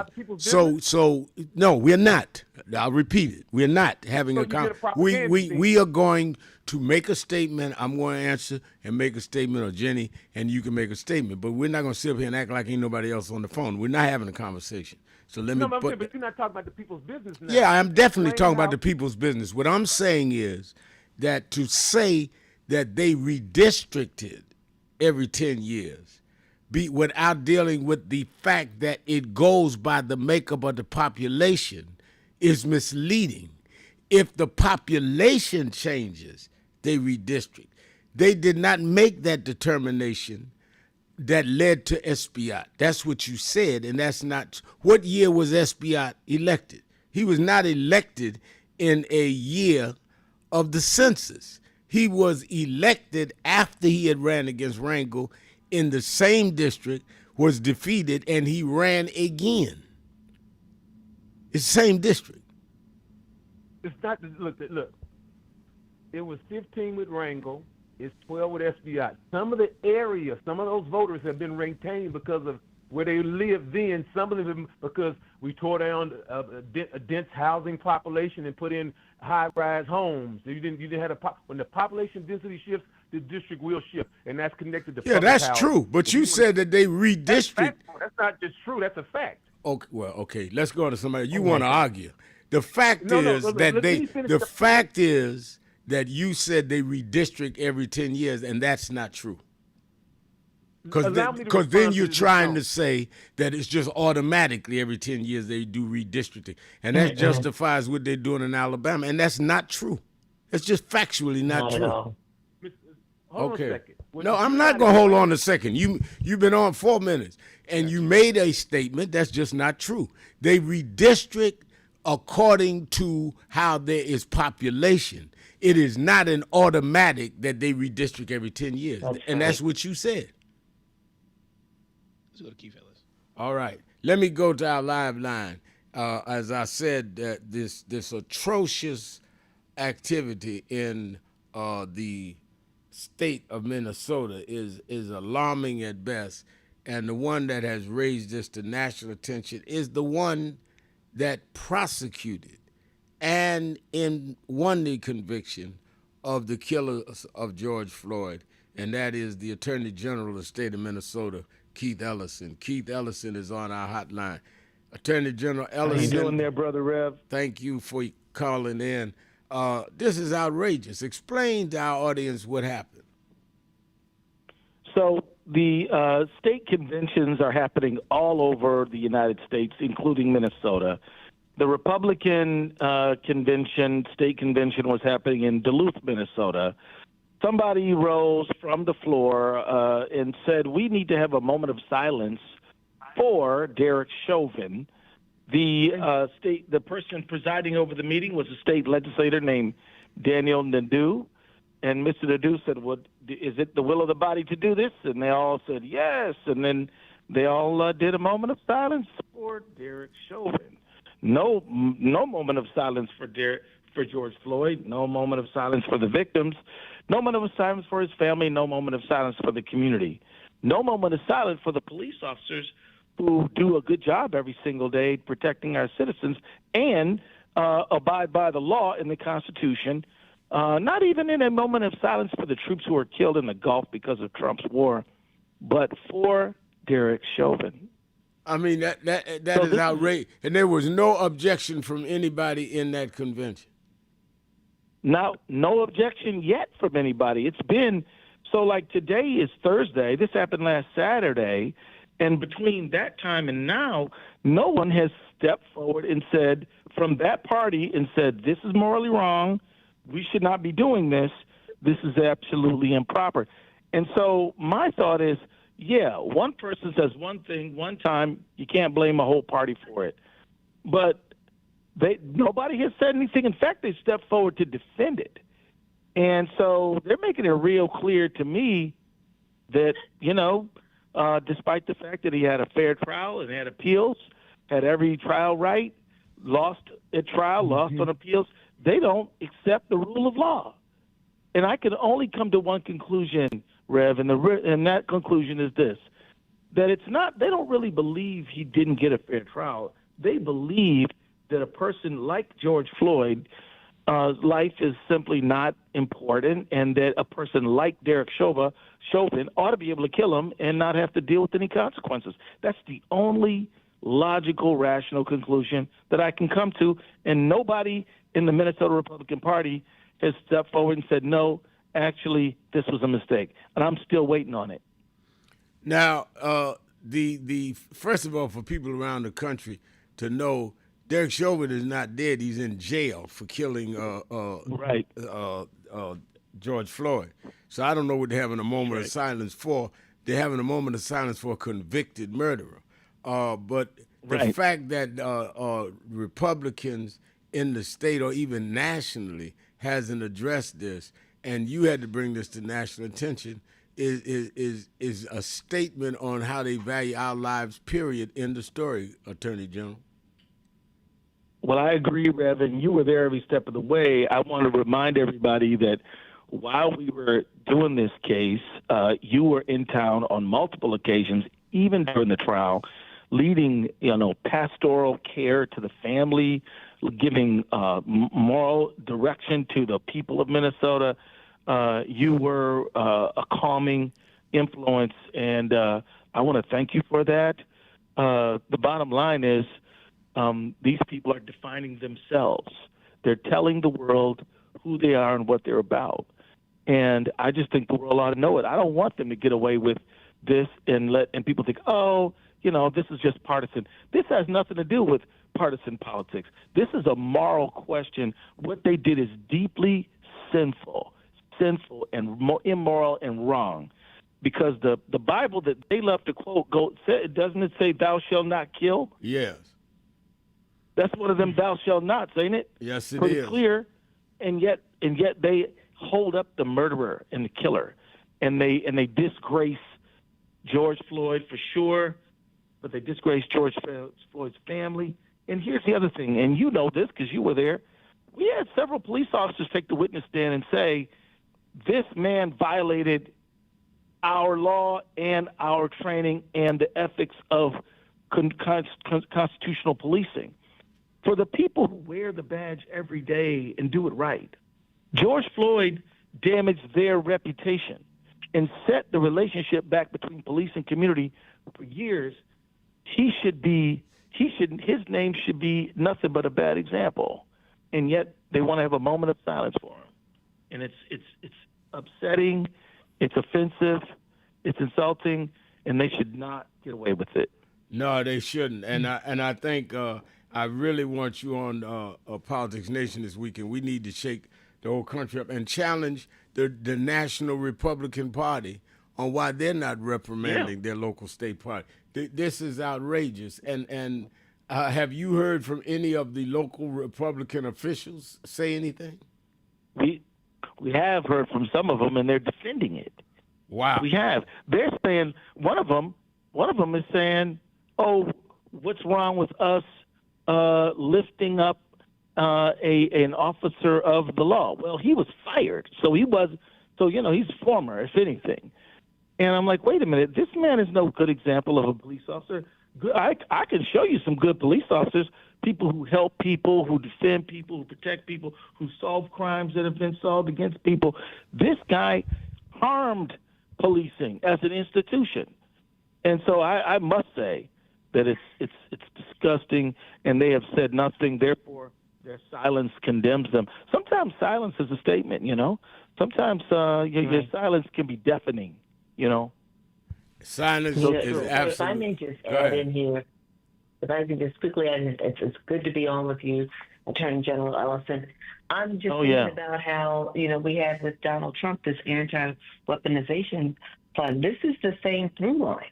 If you have, people trying to push through $1.8 billion to essentially give money to people who were an insurrectionists and brought about suffering and harm to Americans, including the death of Capitol police officers, and we're going to give them money, taxpayer dollars. It's the same through line.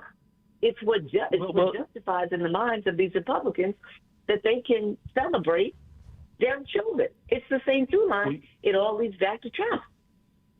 Well, sister, you raised an excellent point, which is what they're trying to do is create a narrative conversation, right? Yes. That it's okay to try to overthrow the government, to lynch people, as they did with George Floyd. This is all right activity.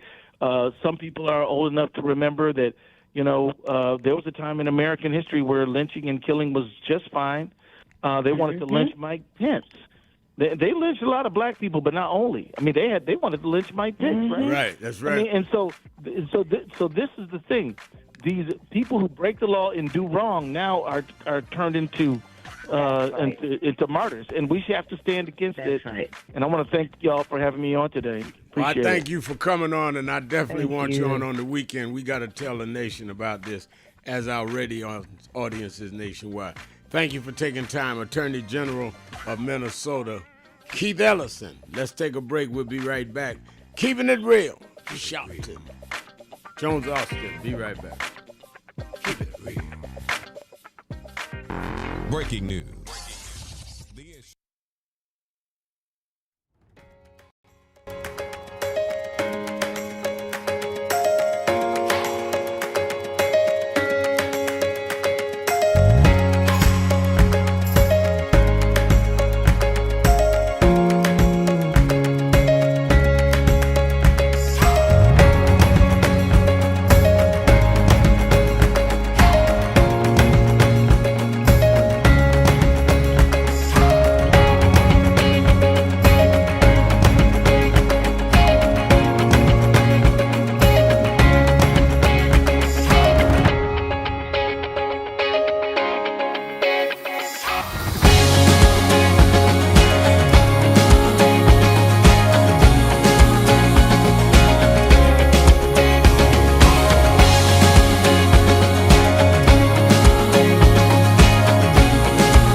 We have a short visit today. So we just wanted to greet you all and thank you for allowing us in. Yes, sir. Right. We want to move with the gold. Yeah, we was here. They were on the plantation. Our family was on the plantation. Wow. And that's, of course, that's the slave house. It was one of the slave houses. Sir, it's been 13 years. That's right. Good to How see you been? Doing fine. Good.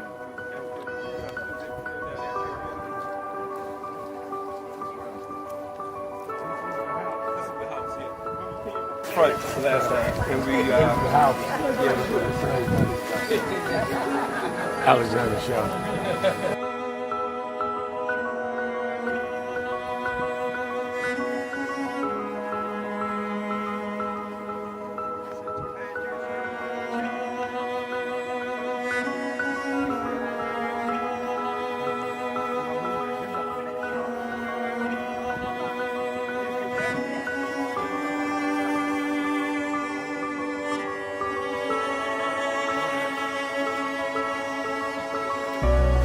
How many slaves were staying there? I have no idea. This is where they would have a slave. Yeah, that's when exactly. That was exactly.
I just the two people that most influenced my life are from South Carolina, James and Jesse. Jesse right up the road with me. I went over his mother's funeral. Jesse walked me to my mother's kitchen. From South Carolina. That's the balance of my life, James. Yeah. Civil rights, shoulders. But also where your people from too. Literally. Yeah, right. And when I knew Jesse was from James, I started president. Yeah. And James had died before I knew about him in South Carolina.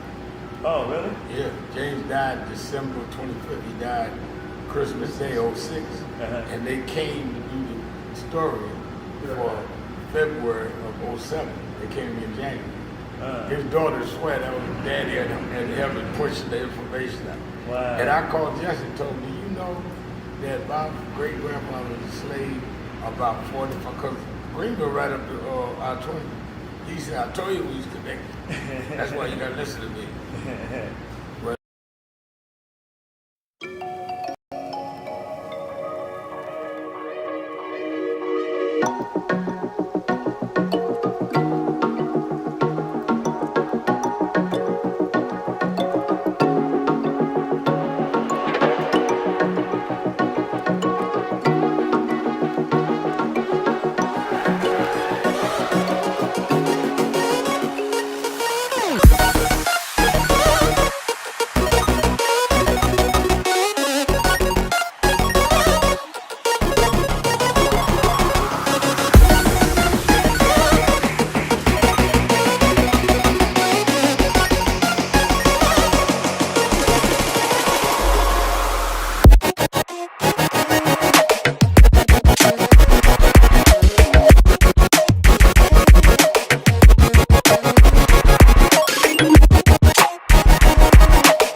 Reverend Sharpton, how do we begin to make peace with our past? I don't think it's our obligation to make peace with our past. I think it's our obligation to learn from our past and to understand that soon we gonna be the past. I mean, a lot of us act like we gonna be permanent and that the past is the past. If we draw on the strengths of the past and uphold the dignity and the integrity of our people and then perform it at our highest level in our generation, as Dr. Moss said, that's our obligation. You know, one of the reasons that I've been so concerned about this cultural tone that we're in now is a lot of us have lost the dignity that our community has shown from Jamestown to now. I've questioned some of the artists that no longer sing to uplift us. And there's never been a generation that didn't use our music and our culture to lift us up. And the excuse is where they say, well, we just want to show what's there. But we never just accepted what was there. We always looked at what was there and looked through it and brought our people the way it needed to be. So in slavery time, we were singing Go Down Moses and Swing Low Sweet Chariot. We wasn't singing about the cotton picking nigga in the field. That's what we saw, but that's not what we sang. In slavery,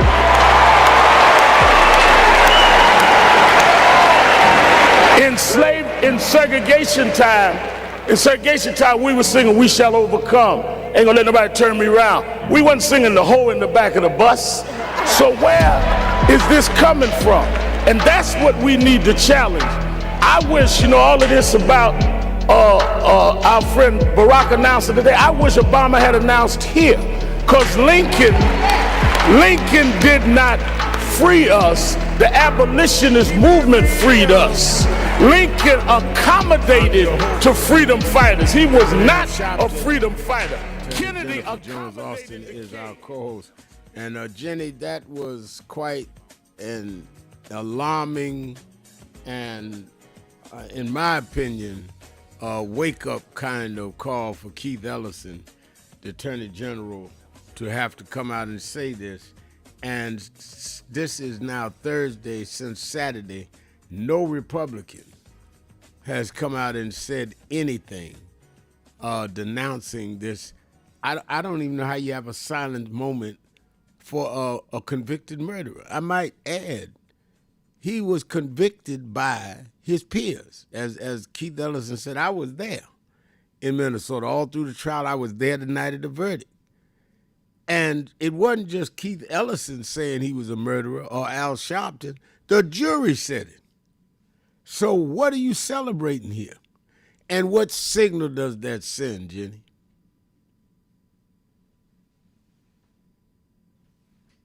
Conviction was actually unanimously upheld by the Minnesota Court of Appeals. That's right. It actually went to the U.S. Supreme Court, and the U.S. Supreme Court denied to hear his appeal.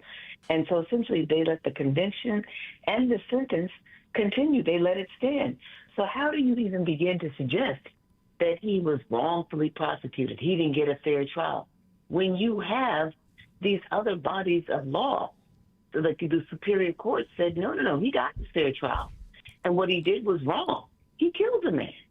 But the bottom line, sir, is what we have to be concerned about is it is what happens here, how Republicans decide, but also just pay attention to what they're trying to do at the end of the day.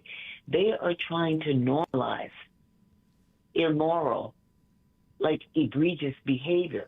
Make it the norm as long as it's in the interest of protecting and preserving power in the hands of, white uniformed police officers and in the hands of, white people in America wanting to control election, economics, and power. Right. They're trying to normalize the bad behavior and to get that in the minds of people that it's okay to do that.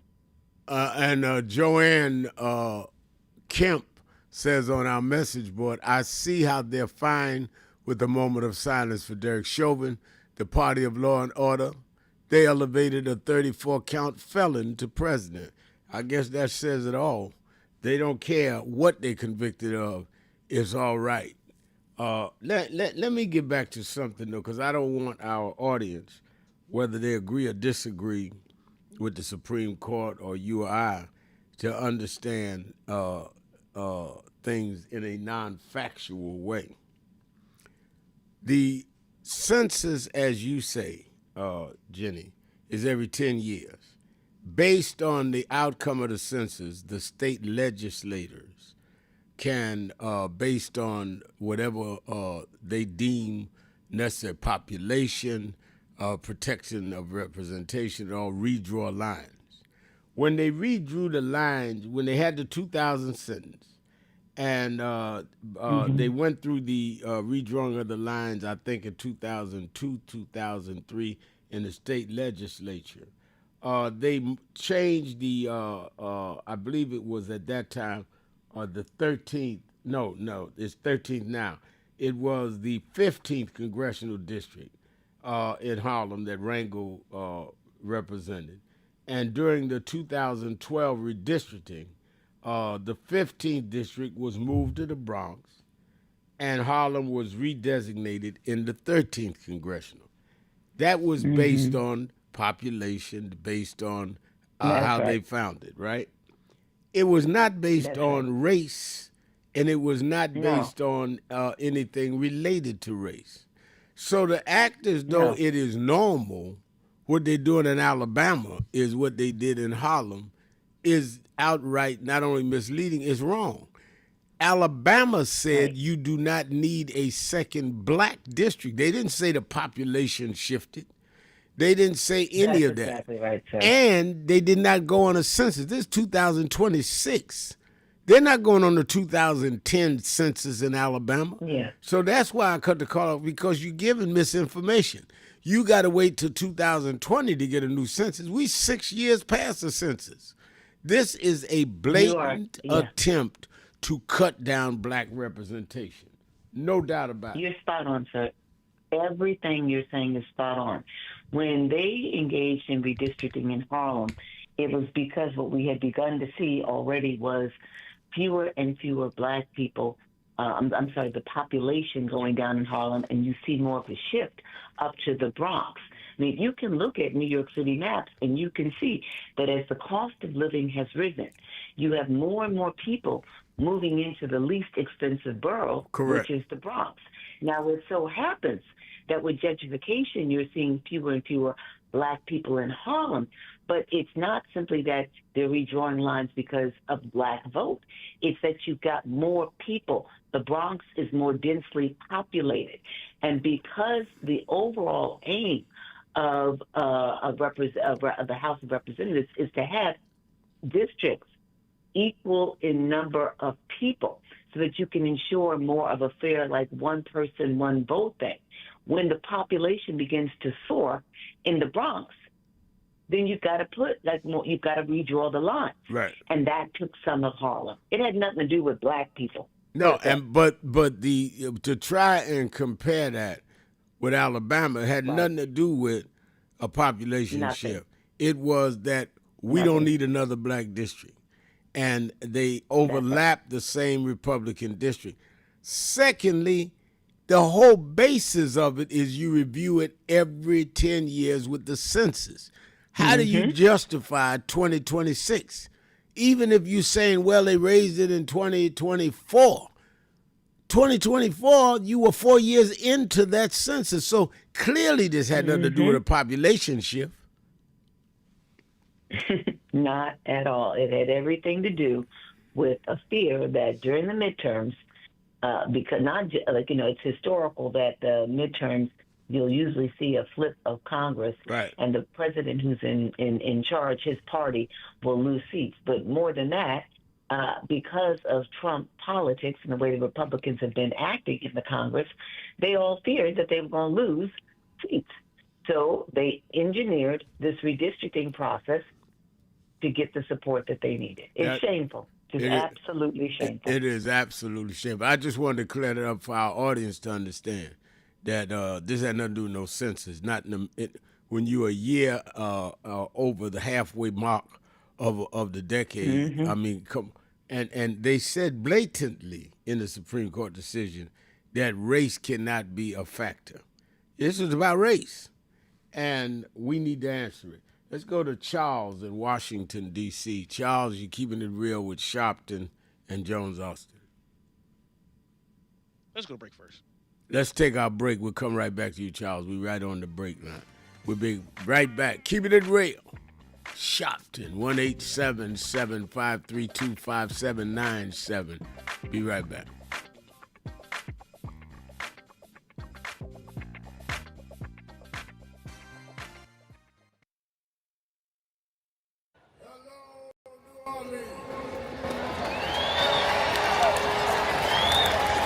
Let me tell you straight.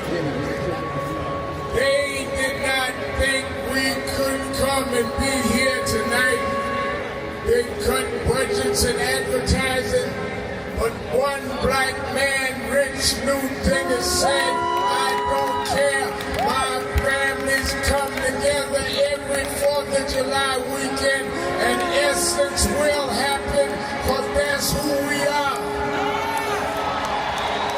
Give a big hand to Rich New Dennis for bringing us back.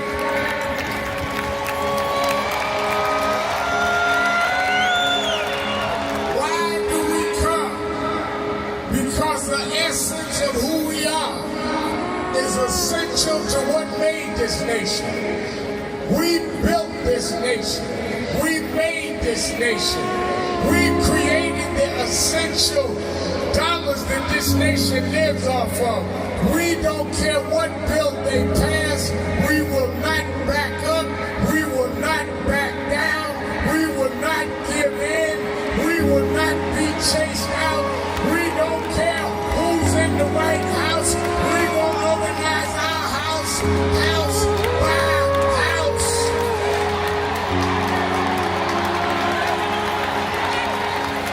We came over the Middle Passage. We survived slavery. We survived Jim Crow. Don't you give up now. Don't you turn back now. Stand up, black man. Stand up, black woman. Reclaim your dignity. Reclaim your place.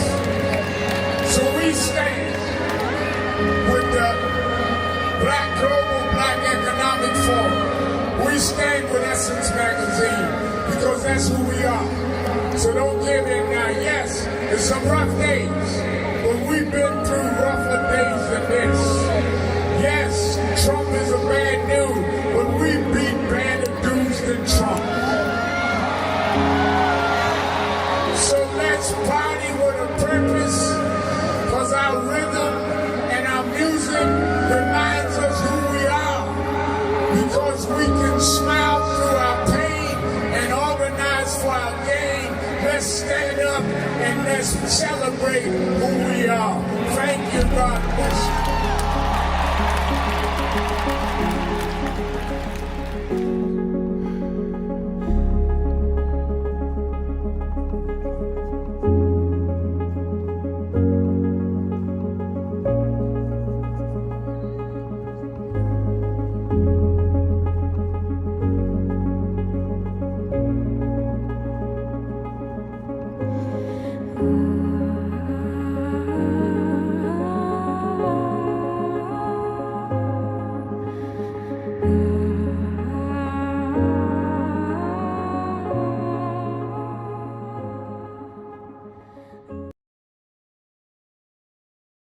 Do you know what time it is?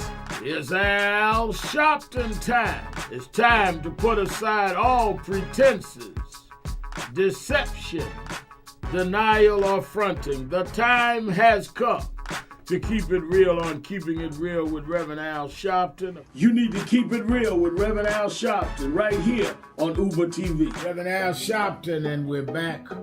1-877-532-5797. 1-877-532-5797.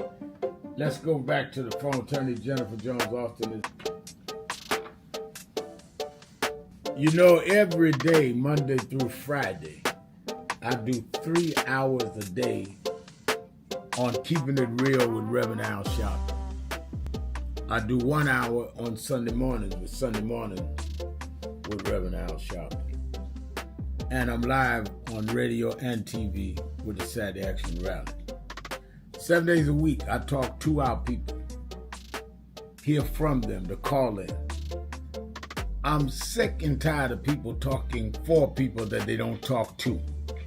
So go on www.nationalactionnetwork.net. Listen to my show, call in, express your opinion. You don't have to agree with me. But let's start talking to each other rather than about each other and lecturing at each other. Let's keep it real with Sharpton. Happy 20th anniversary to Reverend Al Sharpton on 20 years of Keeping It Real. 2 decades of truth-telling, fearless advocacy, and keeping the people informed and empowered. Thank you for always speaking power to justice and standing firm for what's right. Here's to 20 years of impact and many more to come.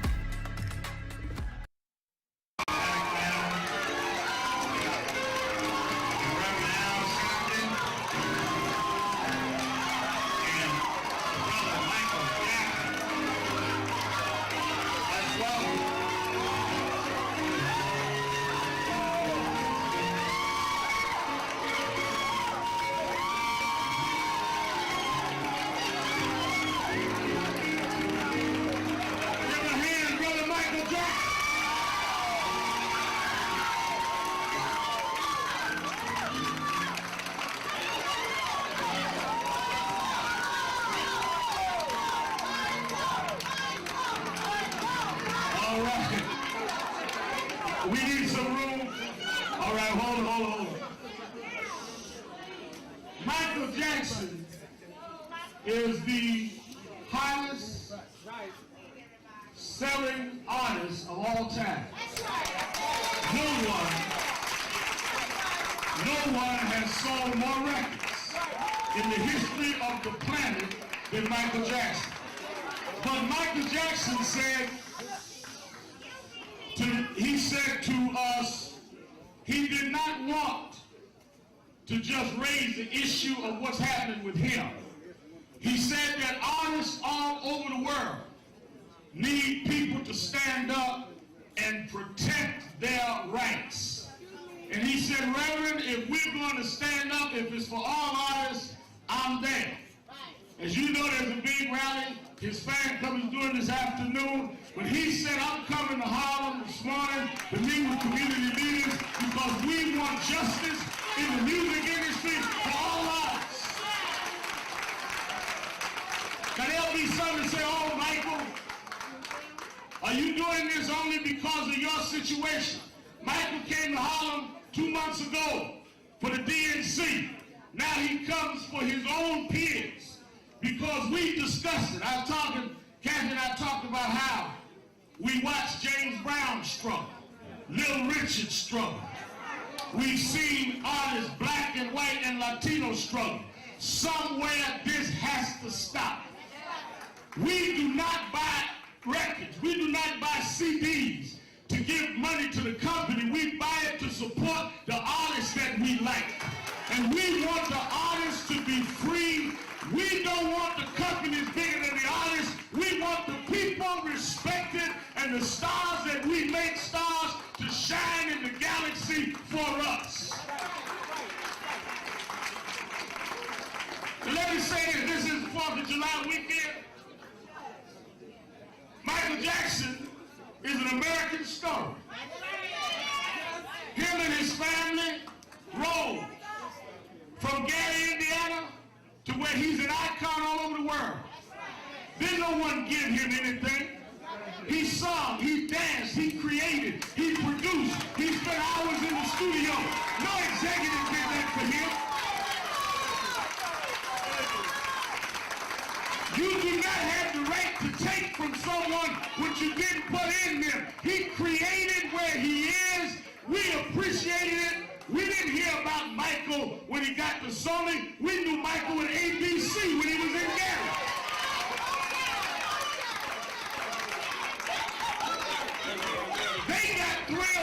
when he did Thriller. We was already thrilled. We were already off the wall. Keeping it real, keeping it real. I am your host, Reverend Al Sharpton, attorney Jennifer Jones Austin, our co-host. Let's go to Charles in Washington, D.C. Charles. Reverend Al, first of all, let me say this.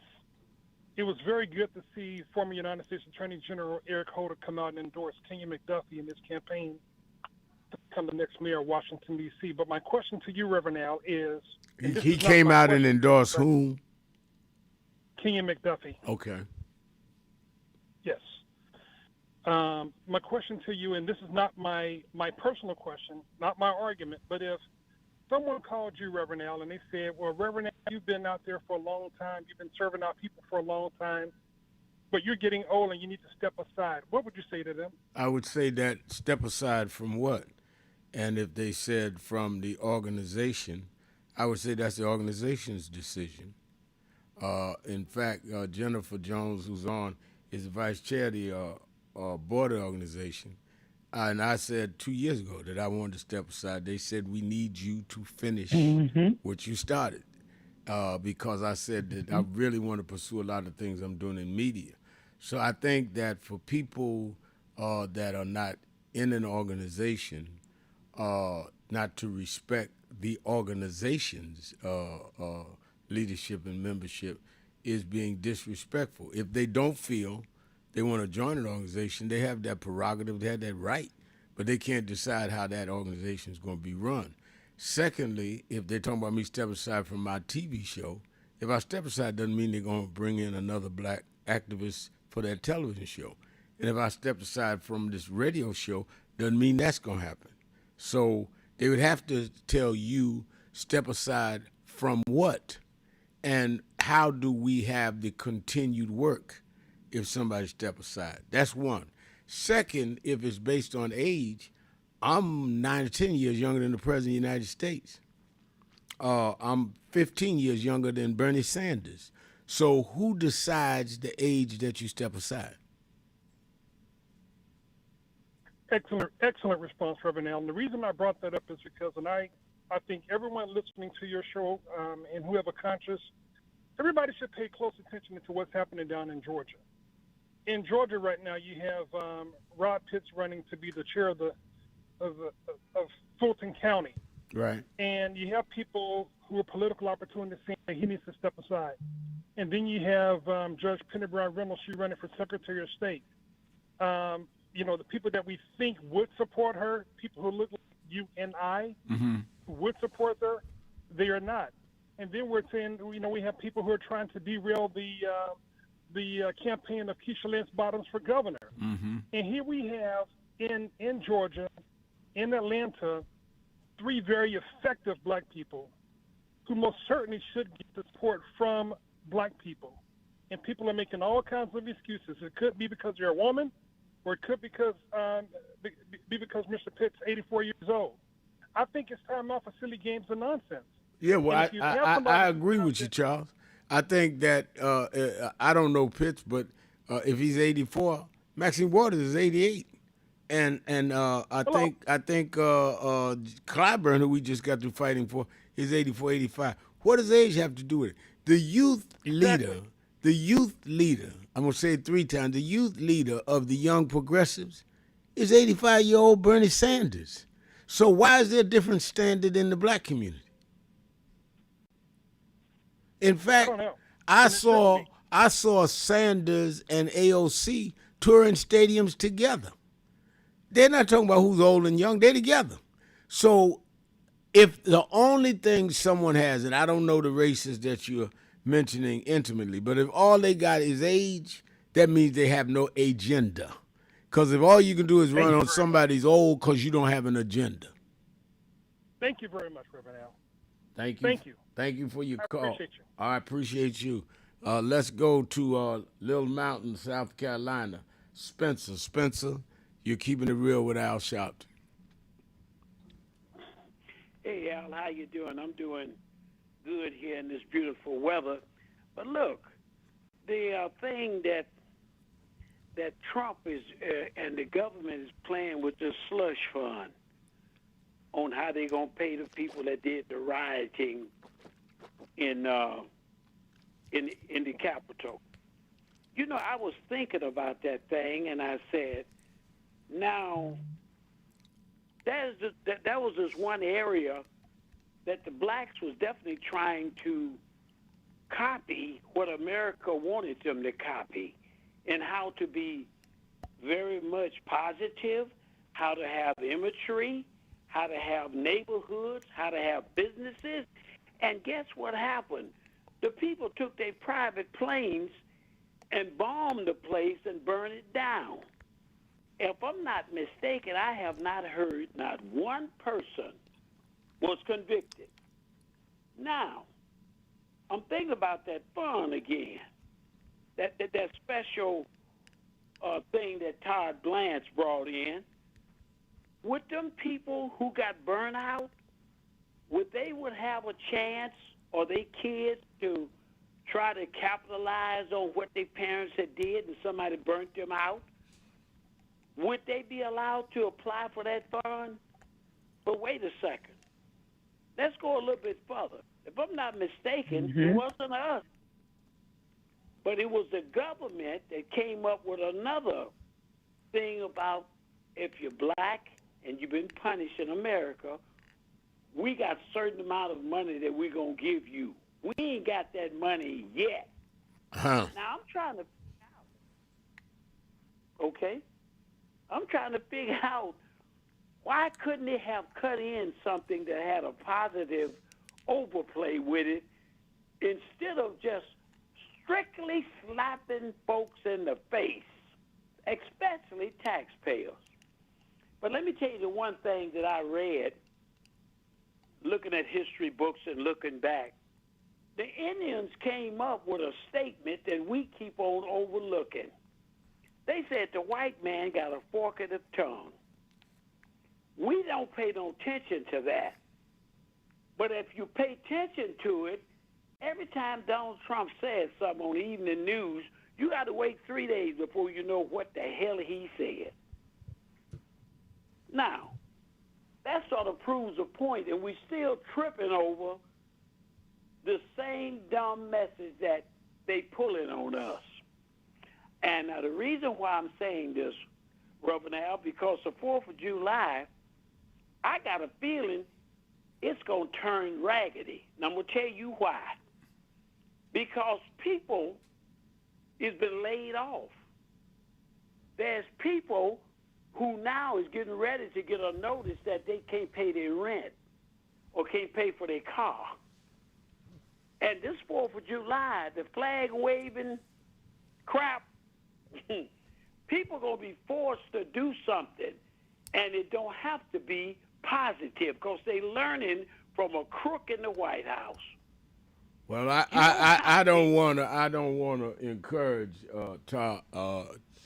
Spencer, people to do nothing crazy, but I agree with you. People are not going to respond in kind everywhere to celebrate. I encourage them to use that time to register people to vote to get this clown out of there and his cohorts in the Congress, and to be there August 28th and show some real solidarity. He's going to have a wrestling match, what do they call a UFC match at the White House, celebrating his birthday and Flag Day. I mean, it is insulting why people are paying gas prices $4.50 to $6, $7.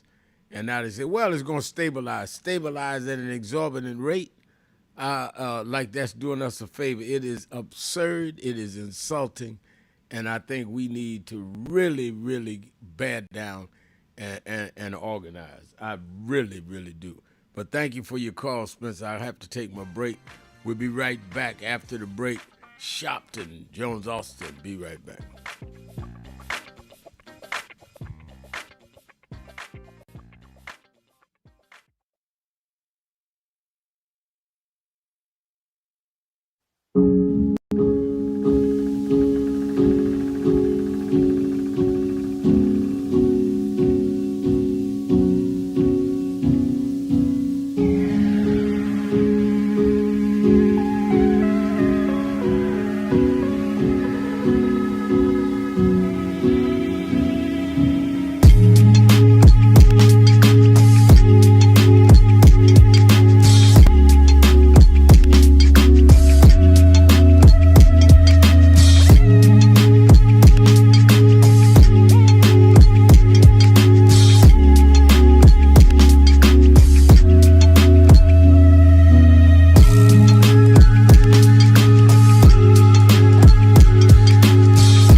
is Al Sharpton anyway? Who is this 33-year-old preacher without a church? A number of black New Yorkers as well. He is little more than a pudgy exhibitionist who can be counted on to show up, bullhorn in hand, at every racial incident.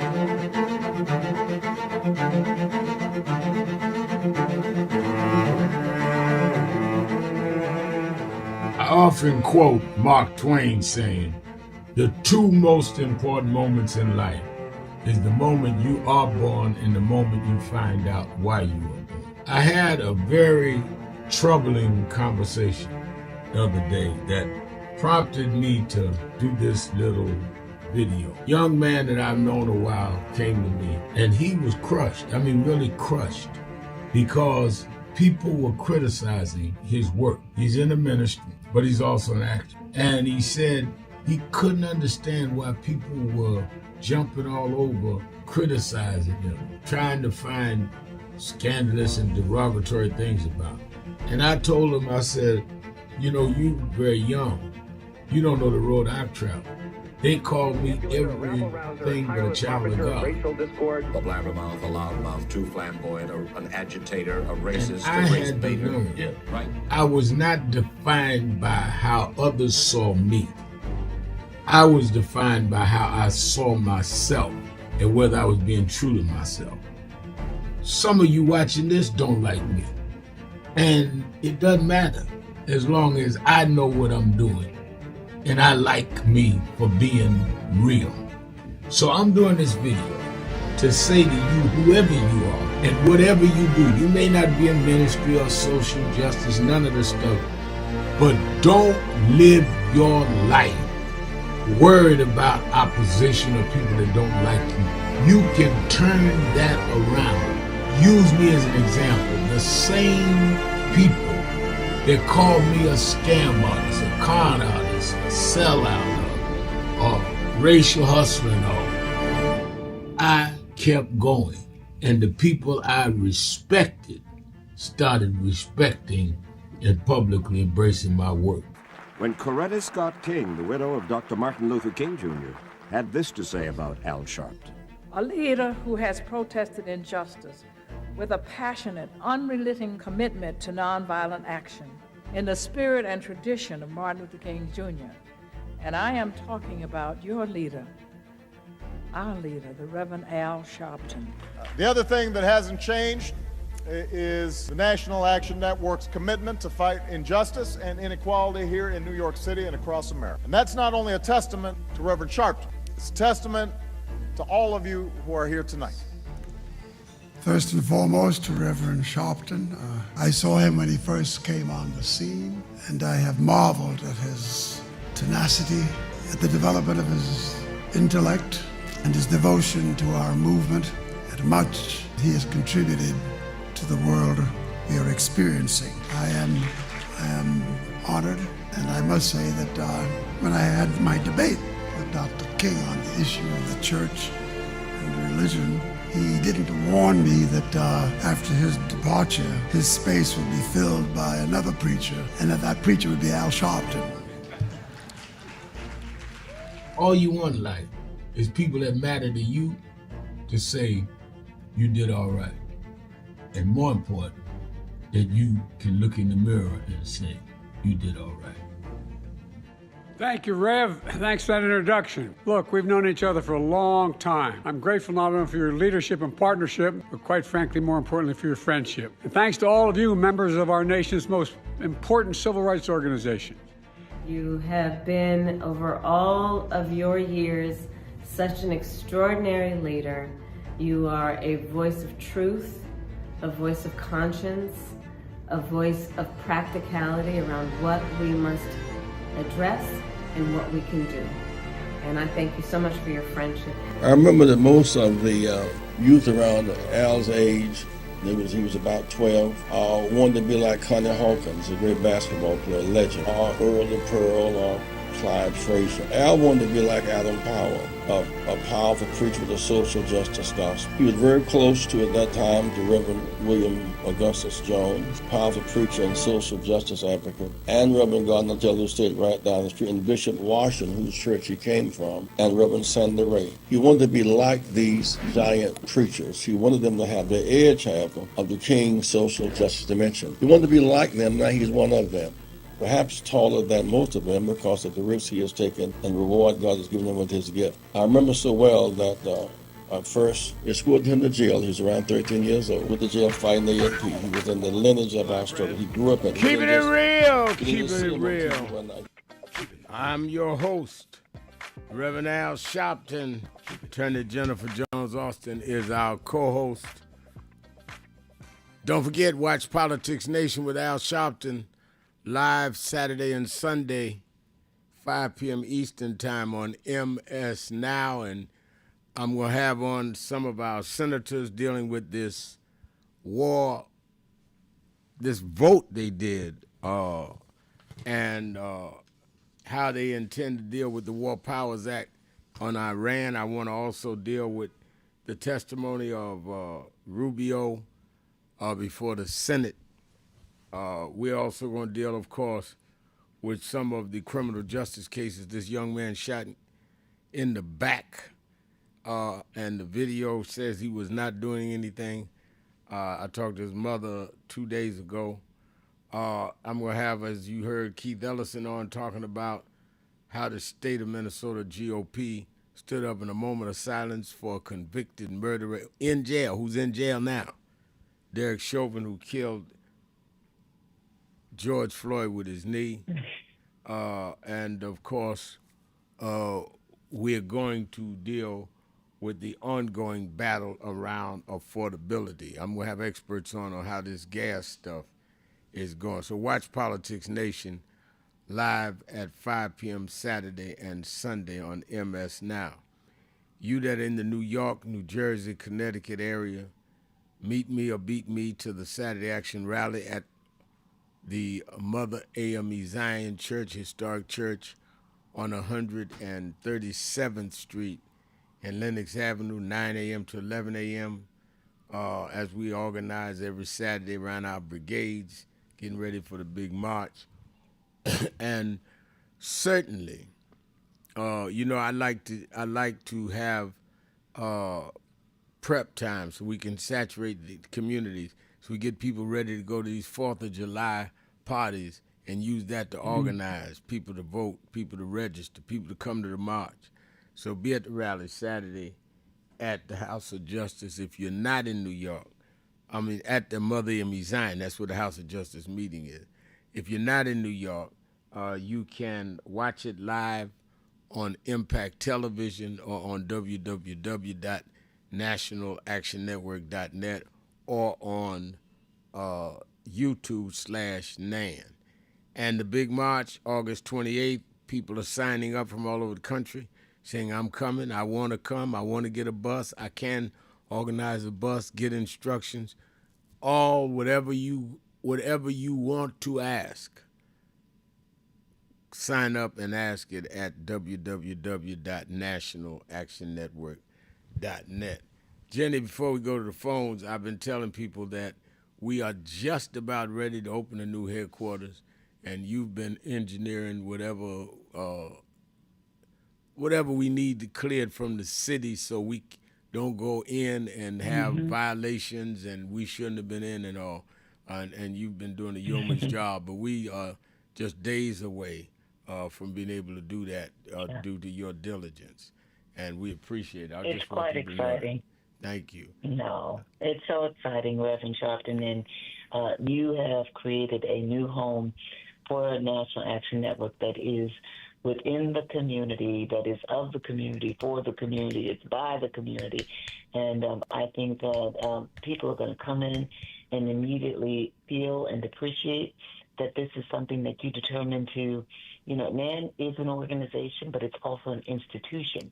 It's part of the fabric of Black America, Black American history, and it's history in action. and people are going to feel that and sense that when they walk into this beautiful edifice and feel like they're in their community. Oh, yeah. And their community is taking charge. Right in the I'm community. excited I about want it with all Really this gentrification. Yeah. Land to invest right in the community and beautify the firehouse, which was already owned by a black man who had made it a theater and did it beautifully. He didn't want to sell it to developers. Sold it to us. We was able to raise the initial money to go in. A lot of people listening have sent in money to help us pay it off, but we're there. And the other thing is I wanted to leave an institution for whoever replaces me and replaces others. If, I could have said at my age, let's just keep renting and let the next person worry about it. I wanted to leave some property equity, and as I'm going to my next step, whenever that is. And if others would come back and reinvest in the community, best way to answer gentrification is to gentrify back home. And we were right there, block off 125th Street, and we're doing it. Let's go to the phones. It's Policy Day. Wouldn't be Policy Day without Todd. Todd, you're keeping it real with Sharpton and Jones Austin. Reverend Al Sharpton and Yes, Jennifer sir. Jones Austin. So I believe wholeheartedly, and I hope people are listening to this and do so as I'm suggesting, go back and read George Washington's farewell address, September 17th, 1796, when he addressed his concerns about political parties. He openly and clearly documented his belief that his concern was they will be used as potent engines to subvert the will of the people by ambitious, cunning, and unprincipled men. Okay? He said that. He saw the writing on the wall right there. And then he went on to say they will go on to gain power and usurp. They will go on to usurp power and complete and undermine the will of the people. Okay? And usurp and subvert has specific definitions for them. Okay? And by that time, when he gave that speech, the Democratic Republican Party was in place, founded by Madison and Jefferson. And Jefferson later used these same types of methods to beat Adams to become the third president of the United States by redistricting the maps in Virginia so that he couldn't lose in Virginia. And that's what's going on now. There's a clear undermining of the will of the people in order to make sure that the power stays in control of the party, and the party is run by people who are lacking in principle. And this goes back to what I was saying last week. This type of behavior causes a run-up of government, a bad run-up of government, a mismanagement of funds, and then this is going to cause our very strong U.S. dollar, which is the reserve currency in this country, by far, but still we're being gained on. And being out in front by far doesn't mean you should be unconcerned about being gained on. And we could be taken over as a U.S. currency. So if we don't get control of this power for political parties to gerrymander, we're going to keep running up the cost of government unnecessarily. And in addition to that, we're not going to be able to manage our budget well. We're already this year. The budget, the GDP is lower than our ability to pay the debt, and it's because of this very behavior that George Washington, hypocrite number one, was alluding to. You can't be so loyal to the party that the party becomes more important than the responsibilities of the jobs that you're seeking out. Do you two believe that more people should read this section and really the whole section of George Washington's? Yeah, I have no problem with people reading it, and I think that people need. For this reason. I think that people need to read it and other utterances and have an understanding of what they're saying, and then compare that to what's going on today. Let's not forget that this whole redistricting thing didn't start as it normally is and rightfully so, entertained every 10 years during the census. It started because Donald Trump said he needed 5 more districts in Texas. That's what he said. And he didn't need it to reelect him because he can't run again by the Constitution. He needed it so that they could not take the Congress in the Democratic Party and Hakeem become Speaker. This is how it started. Then Newsom called a vote in California of the citizens, and it's going back and forward. But this was not a natural development based on population. Trump said, I need 5 seats. Now, after that came this decision by the Supreme Court saying race can be taken out or should be taken out of the Voting Rights Act. This was after they were already redistricting in Texas. And that just blew it up. Am I right, Jennifer? So the whole redistricting fight didn't start with the Supreme Court decision. It started with Trump having them already carve out districts in Texas. Well, let me ask you this. But let me just interject here and just add that I hear what you're saying, and I think it's always good to read and have a fuller appreciation of history and how history has been written up. The one place where I would just kind of differ with you is that I don't think that this is really loyalty to a Republican Party. I don't think it's really loyalty to partisan politics. I really believe that it's more loyalty to an ideological framework, a present-day agenda, and to a figurehead. I think, if you talk to a lot of Republicans, I mean, you take somebody like Joe Scarborough, who Reverend Sharpton is with very often weekly, who was a Republican.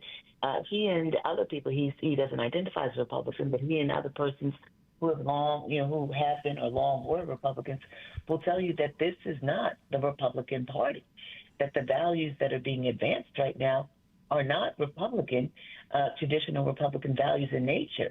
This is more people who've determined that they want to maintain power, and that you have a Republican Party that is advancing an agenda that preserves power in the hands of white, more elite white people.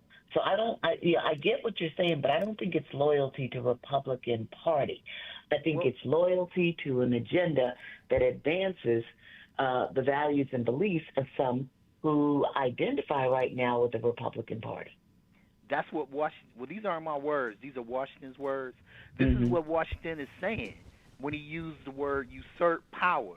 He's saying power for themselves. They're going to be used. They're going to use these parties, and what's going on right now is cunning, ambitious, and unprincipled. And he used those words in his speech. By cunning, ambitious, and unprincipled men to subvert the will of the people. And then he went on to say, ultimately, to usurp control for themselves under the veil, in this case right now, under the veil that, the Republican Party's the right way. These people care. It's like there's a party inside of a party. Well, not like it is. There's a party inside of a party. No, there's a mega Republican. There is a cult inside of the party. A cult. I'll accept that too. Wait a minute. Because don't forget, Trump has endorsed and beaten some Republicans in this primary season that are leading Republicans in the Senate because they disagreed with him. So I agree with Jennifer in that sense, that you can't just narrow it down to party, because if you're in Trump's party, ask Congressman Mays. He's coming after you, and Mays is a loyal Republican, but he wasn't a loyal Trumpster. And I think that is the difference. But thank you for your call. I know we have to go. We are ready to go. Thank you, Jennifer. Even in your board meeting in Alaska, you took time to come on, and we appreciate it. And let me appreciate all of you that called in, listened, and you that called in and couldn't get through, but hung in there anyhow. Remember, whatever you do, wherever you go, however you feel, tell somebody, tell anybody, tell everybody. Reverend Al told you personally, keep it real. Keep it real. Keep it real. I'll talk to you real.